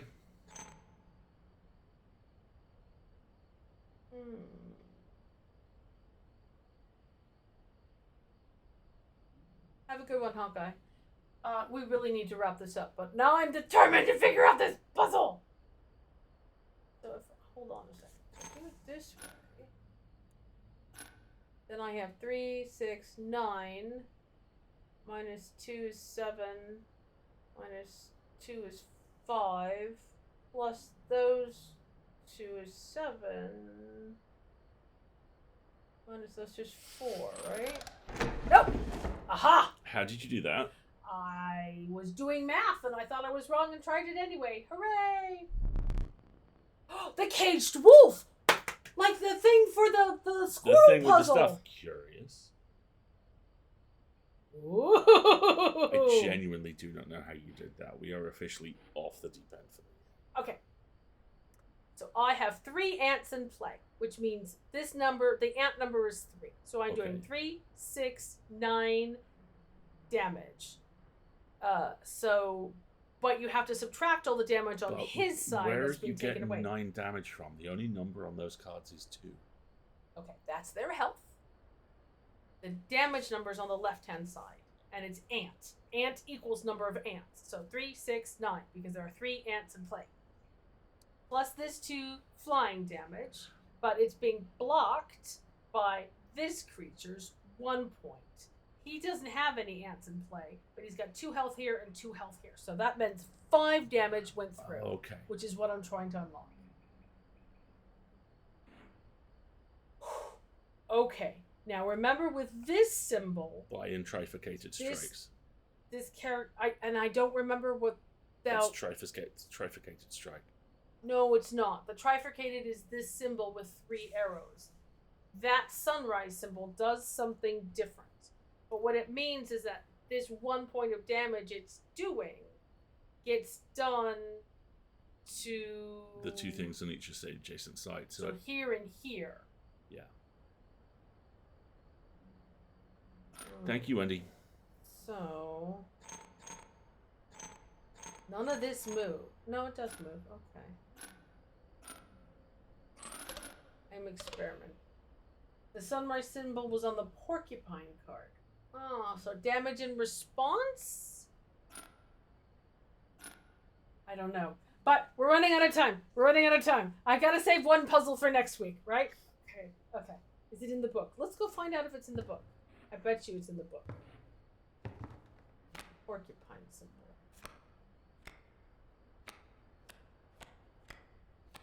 Ant spawner.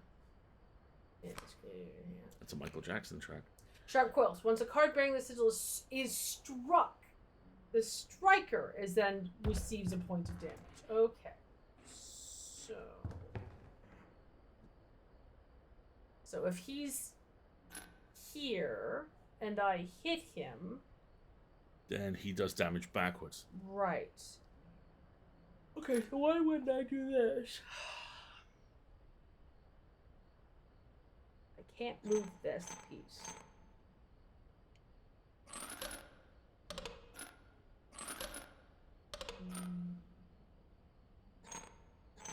And I can't move that piece either. There's only so many combinations I can do then at this point.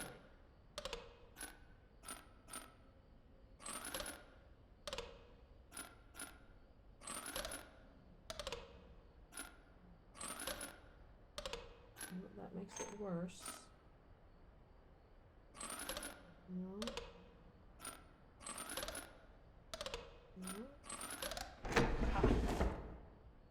You did that like 5 times with the exact same There were thing. only so many pieces that could move. It wasn't math. It was random. It was not random guessing. Systematic exploitation. Wendy, stop distracting me. What the hell is this? I'm guessing the weight. Without having met her, this wood carving is meaningless. In time, you will understand its power. Okay. That's it. That's all 4 puzzles. So you solved that. We don't know the thing about the smoke yet. We don't have Murder Wolf. We don't know about the globe. We don't know about the lascivious squirrel. Why there's so much smoke in there. Yeah, well done, by the way. So I want to try and get this to happen. I want to make fetch happen. It's a squirrel on the right and the Black goat on the left, squirrel on the right. I know we should stop playing, but I'm going to try one more time. So I'm coming up to a fight, so let's see if I can engineer that and if it makes anything happen. We've been going a while, folks. I Take know, a stretch I'm break, sorry. please. Why are you apologizing? You again. Indeed! Our friend freed me. Well, basically told them how to do it. You got a plan? We have. Another friend.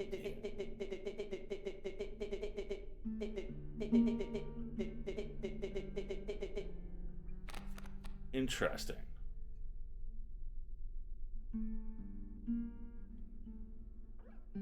Okay. Wolf Club. But I now have the ability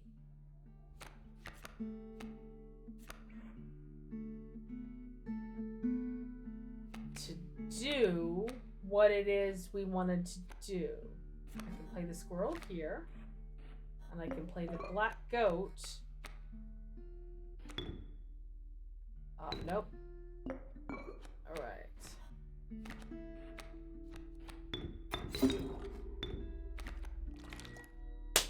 Something just happened. The screen just went. So something has changed because we played that. And I don't know what, but something has happened.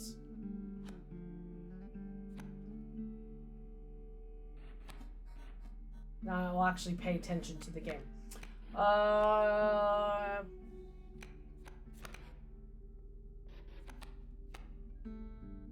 don't want to sacrifice the stink bug. But if I don't... You've got 1 health. You've got 1 attack. Okay, fine. Come with me. I'm trying my best, my friend. I am trying my best. But I can't put the stink bug out because I now have 2 bones. Creature opposing a card bearing this sigil loses 1 power. Okay. But I don't have to put you out yet, so fine.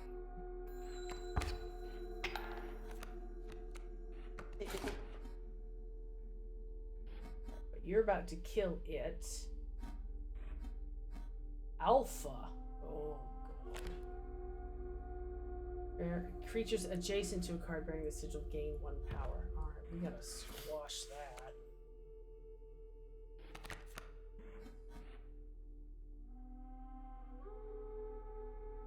Three bullets worth, right? Don't have enough cards, so perfect. Fine.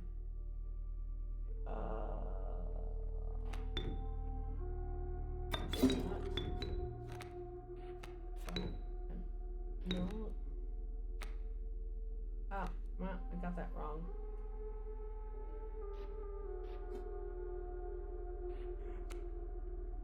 So now the stoat should kill the wolf cub, and the wolf should do 3 damage to him. Do any more damage? Not. Well, I could do that and then immediately sacrifice him for that, but no. Okay.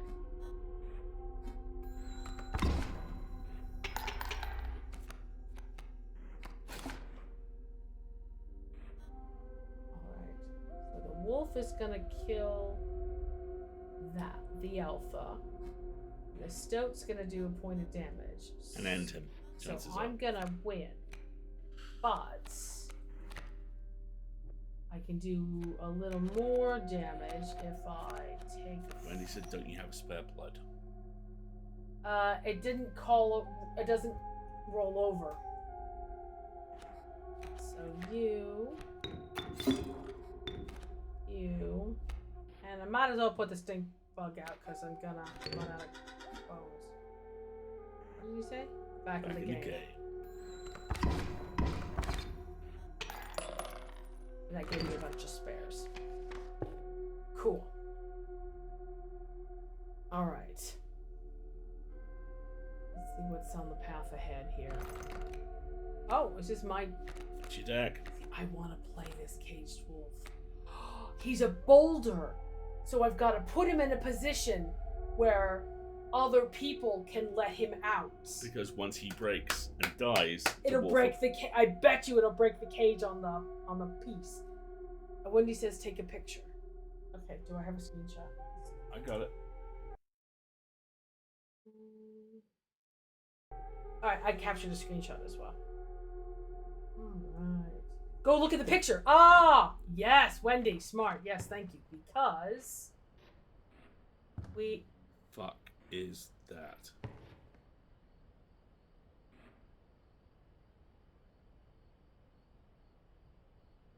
I can take. What the shit? Why do I now have a potted plant?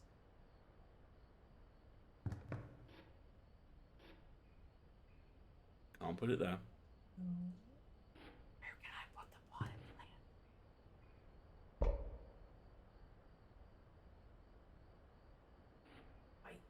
I mean, I guess I don't know why we want to put a potted plant on a barrel.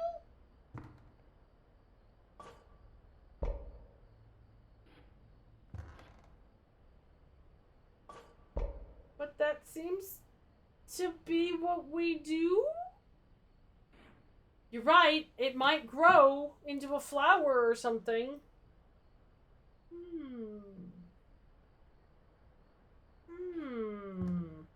And now it's reset the puzzle.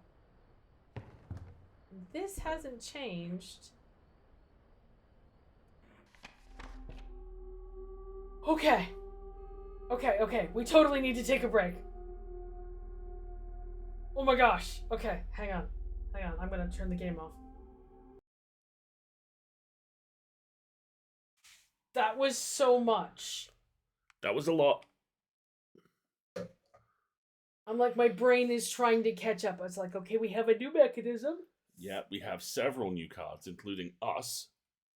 Yeah, which we've buffed. We've learned stuff. The game definitely has interconnected cyclical sorts of... I don't like it when we die and become cards. But we solved a bunch of the puzzles.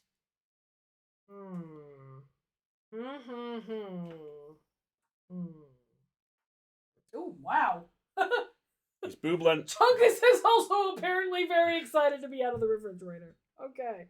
There you go, my boy. I think that's enough excitement for you for one night.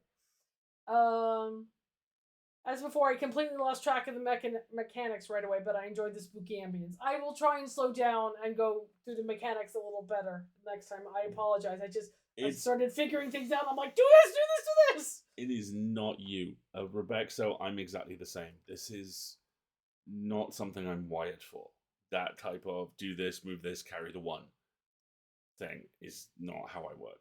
Okay. Is it alright that I am... Yeah. Okay. Duh, of course. It's one of those games that ends up kind of intuitive after a while. I think you just need to digest enough of the mechanics. Where I suffer is the order of operations of combat in the card game itself. But I think it's intentionally supposed to be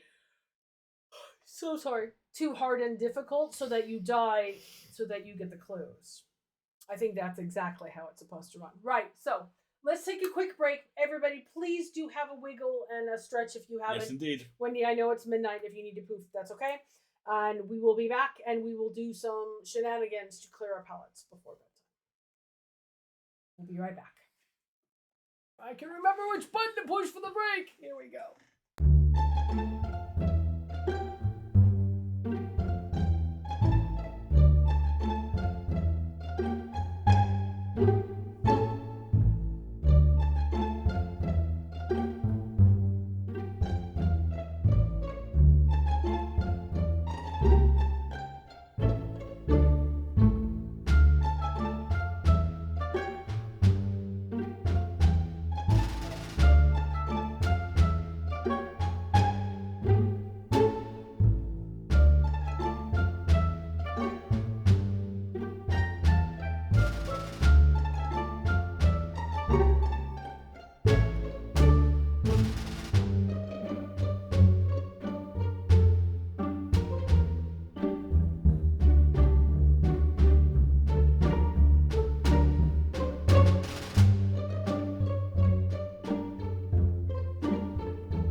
They're so tasty. It's a whole jar of them. And I'm trying not to eat them all as quickly as physically possible. Right. But they're We're so failing. tasty. These are the new Mother Fudger pumpkin spice cookies. And they just arrived. I may have ordered a lot of Mother Fudgers. There's like there it was like 3 kilos worth of cookies. They're not all pumpkin spice cookies, but there's a lot of pumpkin spice cookies in there, is exactly what I'm saying. Thank you so much, Ducky. Yeah, so if you're in the UK and like me, you need a pumpkin spice fix, she will absolutely hook you up. Alright, what is our shenanigans for tonight? I need to find the text of this. Oh my gosh. It is a Tumblr post with no title. I think it's in, well, the Tumblr is called Chicken Some Unusual Size. Is this by Kevin? Maybe it's not by Kevin, but oh, this is delightful. There are a couple of content warnings. There's some references to the pandemic, swearing, gross food, references to violence, mental health, political themes. So I've read through it and I find this amusing. So here we go. All right. Oh, come here. There we go. You want to kick it off? We're going to try and alternate lines on this. Got woken up at 6. Today's adventure is that I, after an unintentional 13-hour power nap, got woken up at 6 a.m. by a phone call from a friend stranded in Montana because of the heat wave and almost no cell service because of their crap provider. Oh, so that's how it's going to be, .jpg. Okay. I somehow summon a week's worth of spoons and in less than 30 minutes and 5 phone calls get them a hotel, an appointment with a mechanic from 2 states away, a prescription filled from 2 states away, and a pizza. Go me! But then it's 8 a.m. and there are unscheduled live humans at the door, and while emergency mode is still on, I have already blown through a ton of spoons and also probably shouldn't meet whoever it is wearing just a pair of booty shorts that say cryptid in gothic font on my ass. So I greet them in those shorts and a t-shirt that I managed to put on both inside out and backwards. Hashtag nailed it. It is, fortunately, not the Mormons. It is, unfortunately, two UPS guys trying to deliver my other in-house friend's new phone. Except the new guy doesn't know how to operate the sign for package device, and the old guy that's supposed to be mentoring him is like 92, deaf as a post, and doesn't actually know how to operate the device either. By the way, it is already over 100 degrees out. It takes almost 30 minutes to sign for the phone. When I get back inside, I discover that apparently the corgi has learned how to open his kennel from the inside because he's now out of the kennel and waiting for me to come in. He also has cat litter all over his face because while he was waiting for me, he also learned how to open the baby gate to the cat's room and helped himself to a cat shit breakfast. He'll be fine. He's a cattle dog. They're legally required to have at least one really disgusting snack they love. But more to the point, I have no idea at what point he learned to open his kennel from the inside. has he been staying there out of politeness this whole time? And I got other shit to do today. namely, I'm seeing a realtor. the devil's most pathetic yet effective demon. I get a reminder that I have an appointment with her.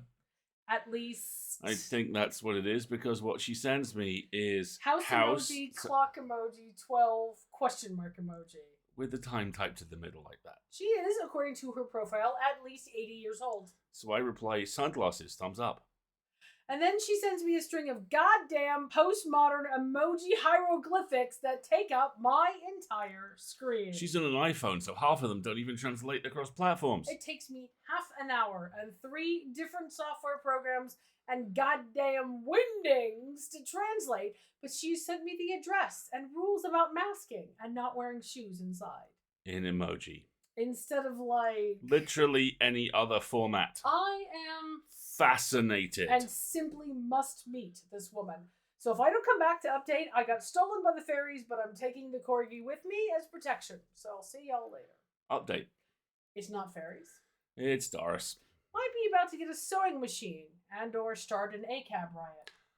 Okay, so I'm going to see a prospective house because due to various circumstances, I'm probably not going to be moving to the other side of a major metropolitan area in the next few months, but that's not important. I get to the house. I get a text from the realtor. The realtor is not the person who has been texting me in emoji. The person texting me in emoji is the homeowner, who the realtor says will let me in if I want. She's running late. Sure. Why not? I put Herschel on leash and go to the front door. As much crime as he commits at home, Herschel the Hanukkah Goblin has terrific public manners and is very cute. So I'm about 90% sure the emoji fairy is going to let me take him through the house. Door opens. 90-something blue-haired old lady with a spine like a question mark and glasses that can be used as telescope lenses opens the door.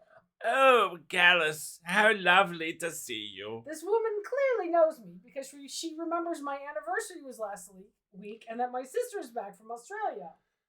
Problem is, I know about 500 geriatric ladies with blue hair, scoliosis, and extreme prescription glasses because I am a member of 2 quilt guilds, the Scientific Illustration Guild, the Rocky Mountain SCA, and stagehand for 3 different theater companies. So I know everyone's grandma, and fuck me if I can tell them apart. wait. There's a quilt in the kitchen, visible from the front hall. Now, I don't know faces, but apparently I can recognize applique techniques at 40 paces. Doris? From SAQA? Yes! Who is this handsome little man? Herschel speaks enough English to know that handsome little man means this person will feed me milk bones and bacon if I'm cute enough. Immediately does a sit pretty and shake. Doris is bewitched. This is fine, but I also know I'm about to severely disrespect the realtor because there is no way in hell I'm moving into this house. Because? The reason Doris is moving is that her neighbor is a cunt. Is a cunt magnifique and has been harassing Doris and everyone else to form an HOA and improve the quality of our residents because this woman has nothing better to do than be a racist-ass busybody.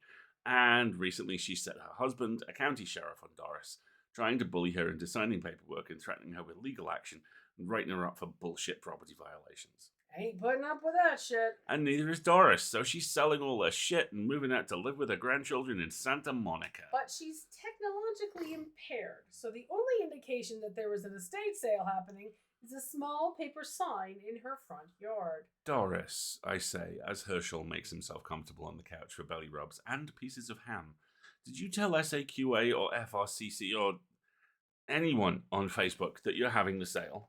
Oh, I don't know how to do that, she sighs. I tried to call the Denver Post, but they just put me on hold for ages. Watch Herschel for 20 minutes and he's only allowed to have that one piece of ham. Pics of everything. Address, time, and pics to Facebook. Both quilt guilds she's in, 2 more I have contacts for. Nextdoor and a local SCA Discord for good measure. It's 12 minutes, and Herschel persuaded her to give him at least 3 pieces of ham. He is petitioning for a 4th by doing a little puppy dance on the living room rug. Okay, that's enough ham. People will be here in 10. Where's your cash box? Because apparently I'm running an estate sale today, too. It's fine. There's about 7 minutes of quiet. Then They descend. the first on the scene is Dee Dee, who doesn't believe in speed limits. She's arrived with a horse trailer. I remember that she's also moving. Hi, Doris, sweetheart. Why did you call? I had no idea this was today. I was going to take all this to the Goodwill. Here, let me set up on your lawn. Dee Dee is 73 and has a special spiritual bond with Hello Kitty. She weighs like 98 pounds, dresses exclusively in neon pink Sanrio clothes, and the kind of eye makeup drag queens aspire to. She also speaks non-stop at a volume normally associated with jet engines. Half the horse trailer is already spread out on the lawn. Doris is putting price stickers on stuff. Herschel is trying to tear open a bag of cotton batting. This and the arrival of approximately 56 minivans, 5 more trucks with horse trailers, and corgi excitement screaming alert can't magnifique that something is happening outside. Madam saunters off her porch up to Doris and demands to know what's happening. You're supposed to notify the neighborhood and get a permit to. Doris, surrounded by her pack of silver wolves, shouts, "Oh, hello, everyone, this is Marcia. I've told you all about Marcia." Further details in a bit, but I think the Vikings are here. I think that says someone's getting fucked. Okay, so. You know those high school house parties you see in movies where the person invites only a few friends, but those friends call their friends, and those friends call their friends, and soon like 500 people show up to one house, and someone calls the cops, and that one John Maloney sketch with scatter happens?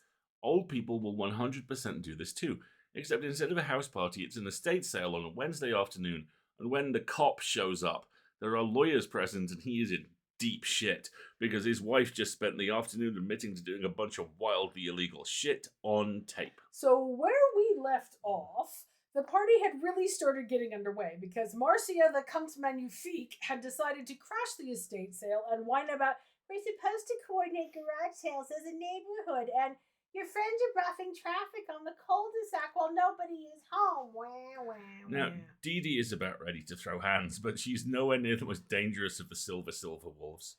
That's Dr. Ruth. Dr. Ruth turned 99 this year and went paragliding for her birthday. So you understand just how hard she goes. Dr. Ruth kind of hobbles over and point blank asks, "So I understand you've been trying to start a homeowners association." Marcia Entirely misunderstanding how much danger she's in. starts enumerating the trials and tribulations of trying to start one because some people don't respect authority and all the paperwork and talking to people. She even had to ask her husband, a sheriff, to go around and hand people stuff to sign. Some people, right? Dr. Ruth nods. Some people. She agrees. You know, Her son is a lawyer. why doesn't she give him a call? Marcia, a moron. Oh, that'd be great! Dr. Ruth, hobbling back to Doris. "Don't worry. David will handle this."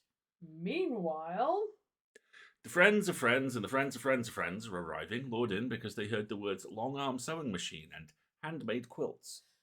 Various factions present include, but are far from limited to, probably 6 quilt guilds, the Denver Art League, the Denver Leather League, the Vikings, the Klingons, the Colorado Wild Game Share, a pack of scientific illustrators, a pack of assorted scientists they brought with them, the sheep lesbians, the horse lesbians, 3 extremely competent Finnish people, my scientific illustration professor and her sisters, who immediately take over the estate sale and turn it into an auction to maximize profit and keep the taxes in order. Someone brings 2 additional corgi called Cap and Bucky.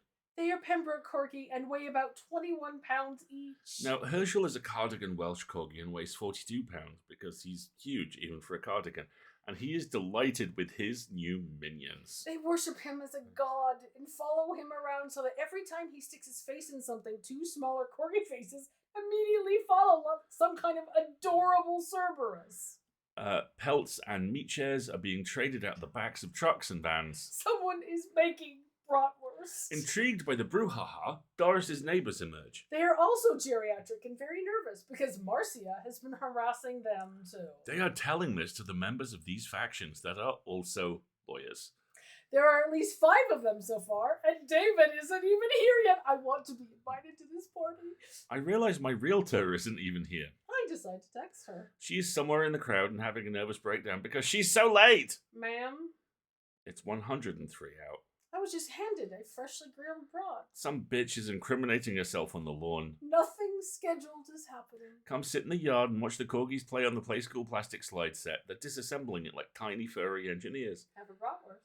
One of the Klingons appears, having physically carried my realtor through the crowd, and gently deposits her on the lawn before handing her a bratwurst. Diane, the realtor, is not much older than I am. I'm from the preppy swaths of society that has never had a dog growing up and didn't know people could just make blankets. And what is this? It's like a hot dog, but spicy. She is having a learning experience. One of the horse lesbians comes over and compliments Diane on her Dior handbag.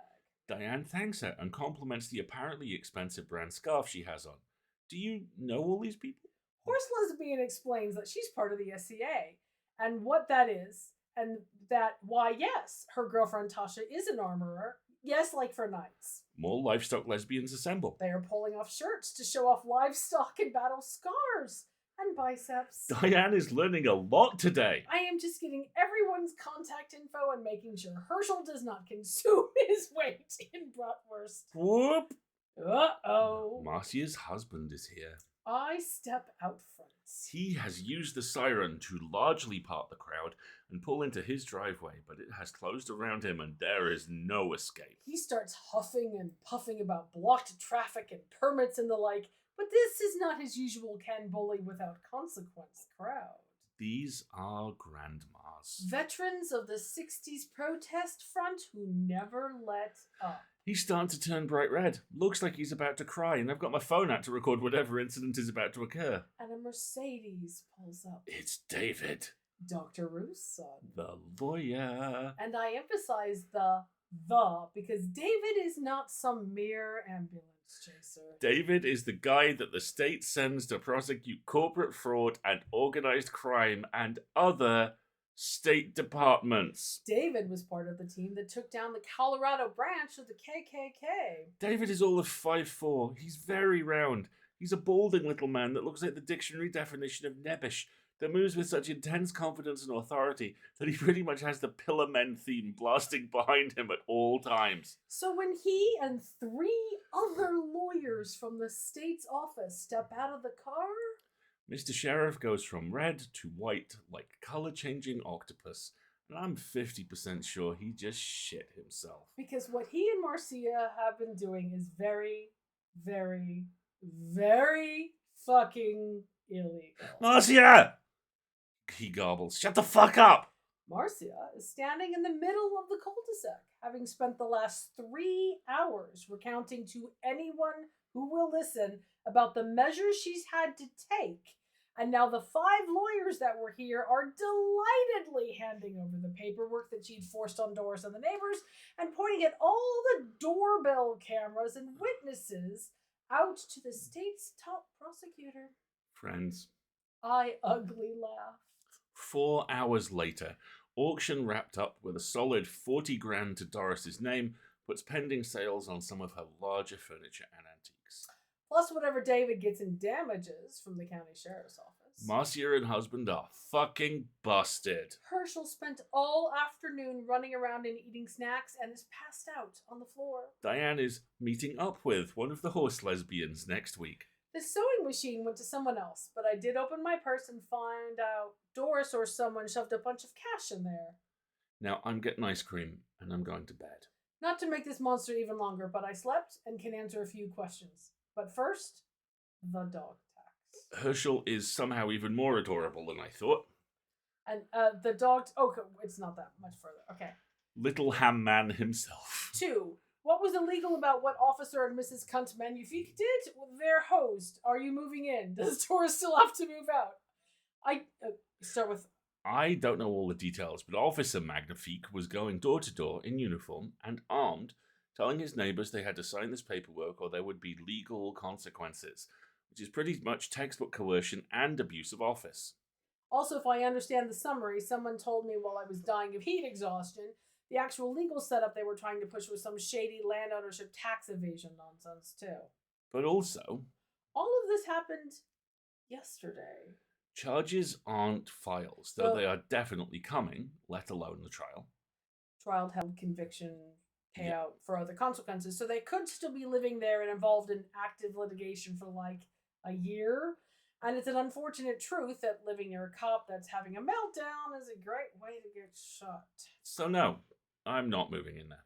Also, Doris originally brought up the idea of moving because of them, but she is also very close to her granddaughter, and they both want her to move out there. 3. You live like this? How do I get a life like that?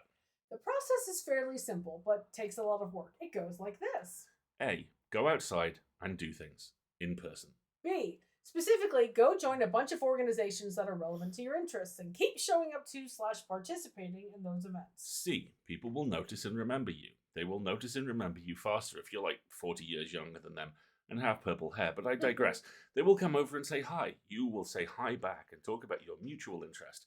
Also listen to what they have to say about your mutual interest. Get and save their contact information, then give your contact information to them. Everyone you meet. It's actually great to print out business cards with your contact info and hand them out. When saving contact info, I make a note in my contacts about name, where I met them, who introduced us, random facts they divulged, because I have the memory of a sieve. E. Introduce all of your new friends to each other and invite them to any event you think might be even vaguely within their interests. Even if they can't come, it's nice to be thought of. They will also invite you to things, and the rule is unless you are ill, genuinely broke, or already have plans to say yes. Even the broke bit is flexible because if you're making friends with boomers, you can say, I'd love to. But that's not within my budget, and there's a good chance one of them is just going to pay for your ticket anyway. Go to these things. Enjoy yourself. Eventually, you will know approximately a fucktillion people in a bazillion fields, and in an emergency, you can make 2 phone calls and a Facebook post and summon the horde. You will also be constantly invited on adventures. Gee, congrats, you've made your life like mad complicated and traumatic, but very, very fun. 4. Are you alright, Opie? Things will probably calm down by Tuesday afternoon, but until then, I'm going to be running on all cylinders until the wheels fall off. If you want to contribute to my Stress Ice Cream Herschel Special Little Ham Boy Fund, you can donate to my Ko-fi, and if you want more stories, check out the family lore tag on this blog, or head over to my Patreon for additional stories, or to pre-order the book I'm writing about me and my ancestors' lives, because this shit runs like rivers on both sides of my family. 5. Were you wearing the cryptid booty shorts for this? Where did you get them? Oh, you go. They were a bespoke wedding gift from the shitpost calligrapher, but you can always make your own with a pair of shorts and some fabric paint. My beloved husbeast has a matching neon pink pair that say Bard. And the tags are family law. Actually, I could really use the tip money because the Montana rescue mission was not in the budget. Thanks, guys. Going back to bed. Long post. God. I would watch the TV show of this woman's Do life. I know who this person is? Because the booty shorts is like... Is this a mic account? Who is this? This poor person. Were you going like... Also, can I meet David? That would be awesome. Were you like me going, Bolander? No, It's like, wrong location. No, Bolander's in New York. I'm like, who is this? Colorado. I know some people I could call that I could ask who could help me figure out who might fit this description and who would wear cryptid booty shorts. I know you would wear cryptid booty shorts. I should get you some to wear on vacation. Oh, wait, I might have said too much. I love you. I love you too. And it is very late, so we should Super late. And we should let people go to fun. Okay, nobody's gonna remember the creepy animals now after you've seen that picture of Herschel, the goodest boy, eating all the ham. The little ham man. Right? The little ham man. That's all that's going to be in your mind as you sleep, and that's fine. We will be back on Friday with the full leads. Yes, which will contain stuff. I've written all of it. It's great. You'll love it. You should read it. Exactly. And then on Saturday, we are going to the British Fantasy Awards, where we are a nominee. Which will be one of the 2 award ceremonies we attend in that 12-hour period. Possibly one of the 3. There's actually a third. The speculative...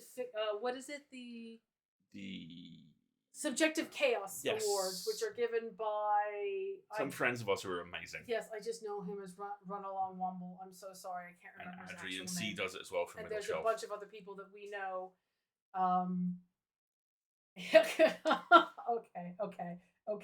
Okay.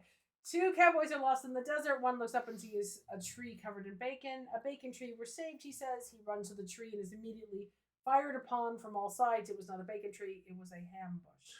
Diamond Guitar, you are home. Thank you for joining us. Thank you. Thank you for the dad joke. That is delightful. So yes, we might try to cram in 3 award ceremonies on Saturday because, why not? And then on Sunday morning, we will be back, probably sleep-deprived and exhausted and voiceless, but Dooley must be rescued. Dooley! And we will be returning to the first case of... A Fumble in the Dark. Toxic Detective Season 2. Yes, exactly. That's it, pretty much. Very good. And that's like it. I mean, that's an awful lot, so I'm not going to say like that's like it. And then on Monday, everything in the world is closing, and I have the day off work, but I'll probably be working anyway. The End by Jason Mendoza. Thank you so much for joining us, folks. We will see you next time. I've been Alistair. I've been Marguerite. And this has been fun. Have a good night, everybody.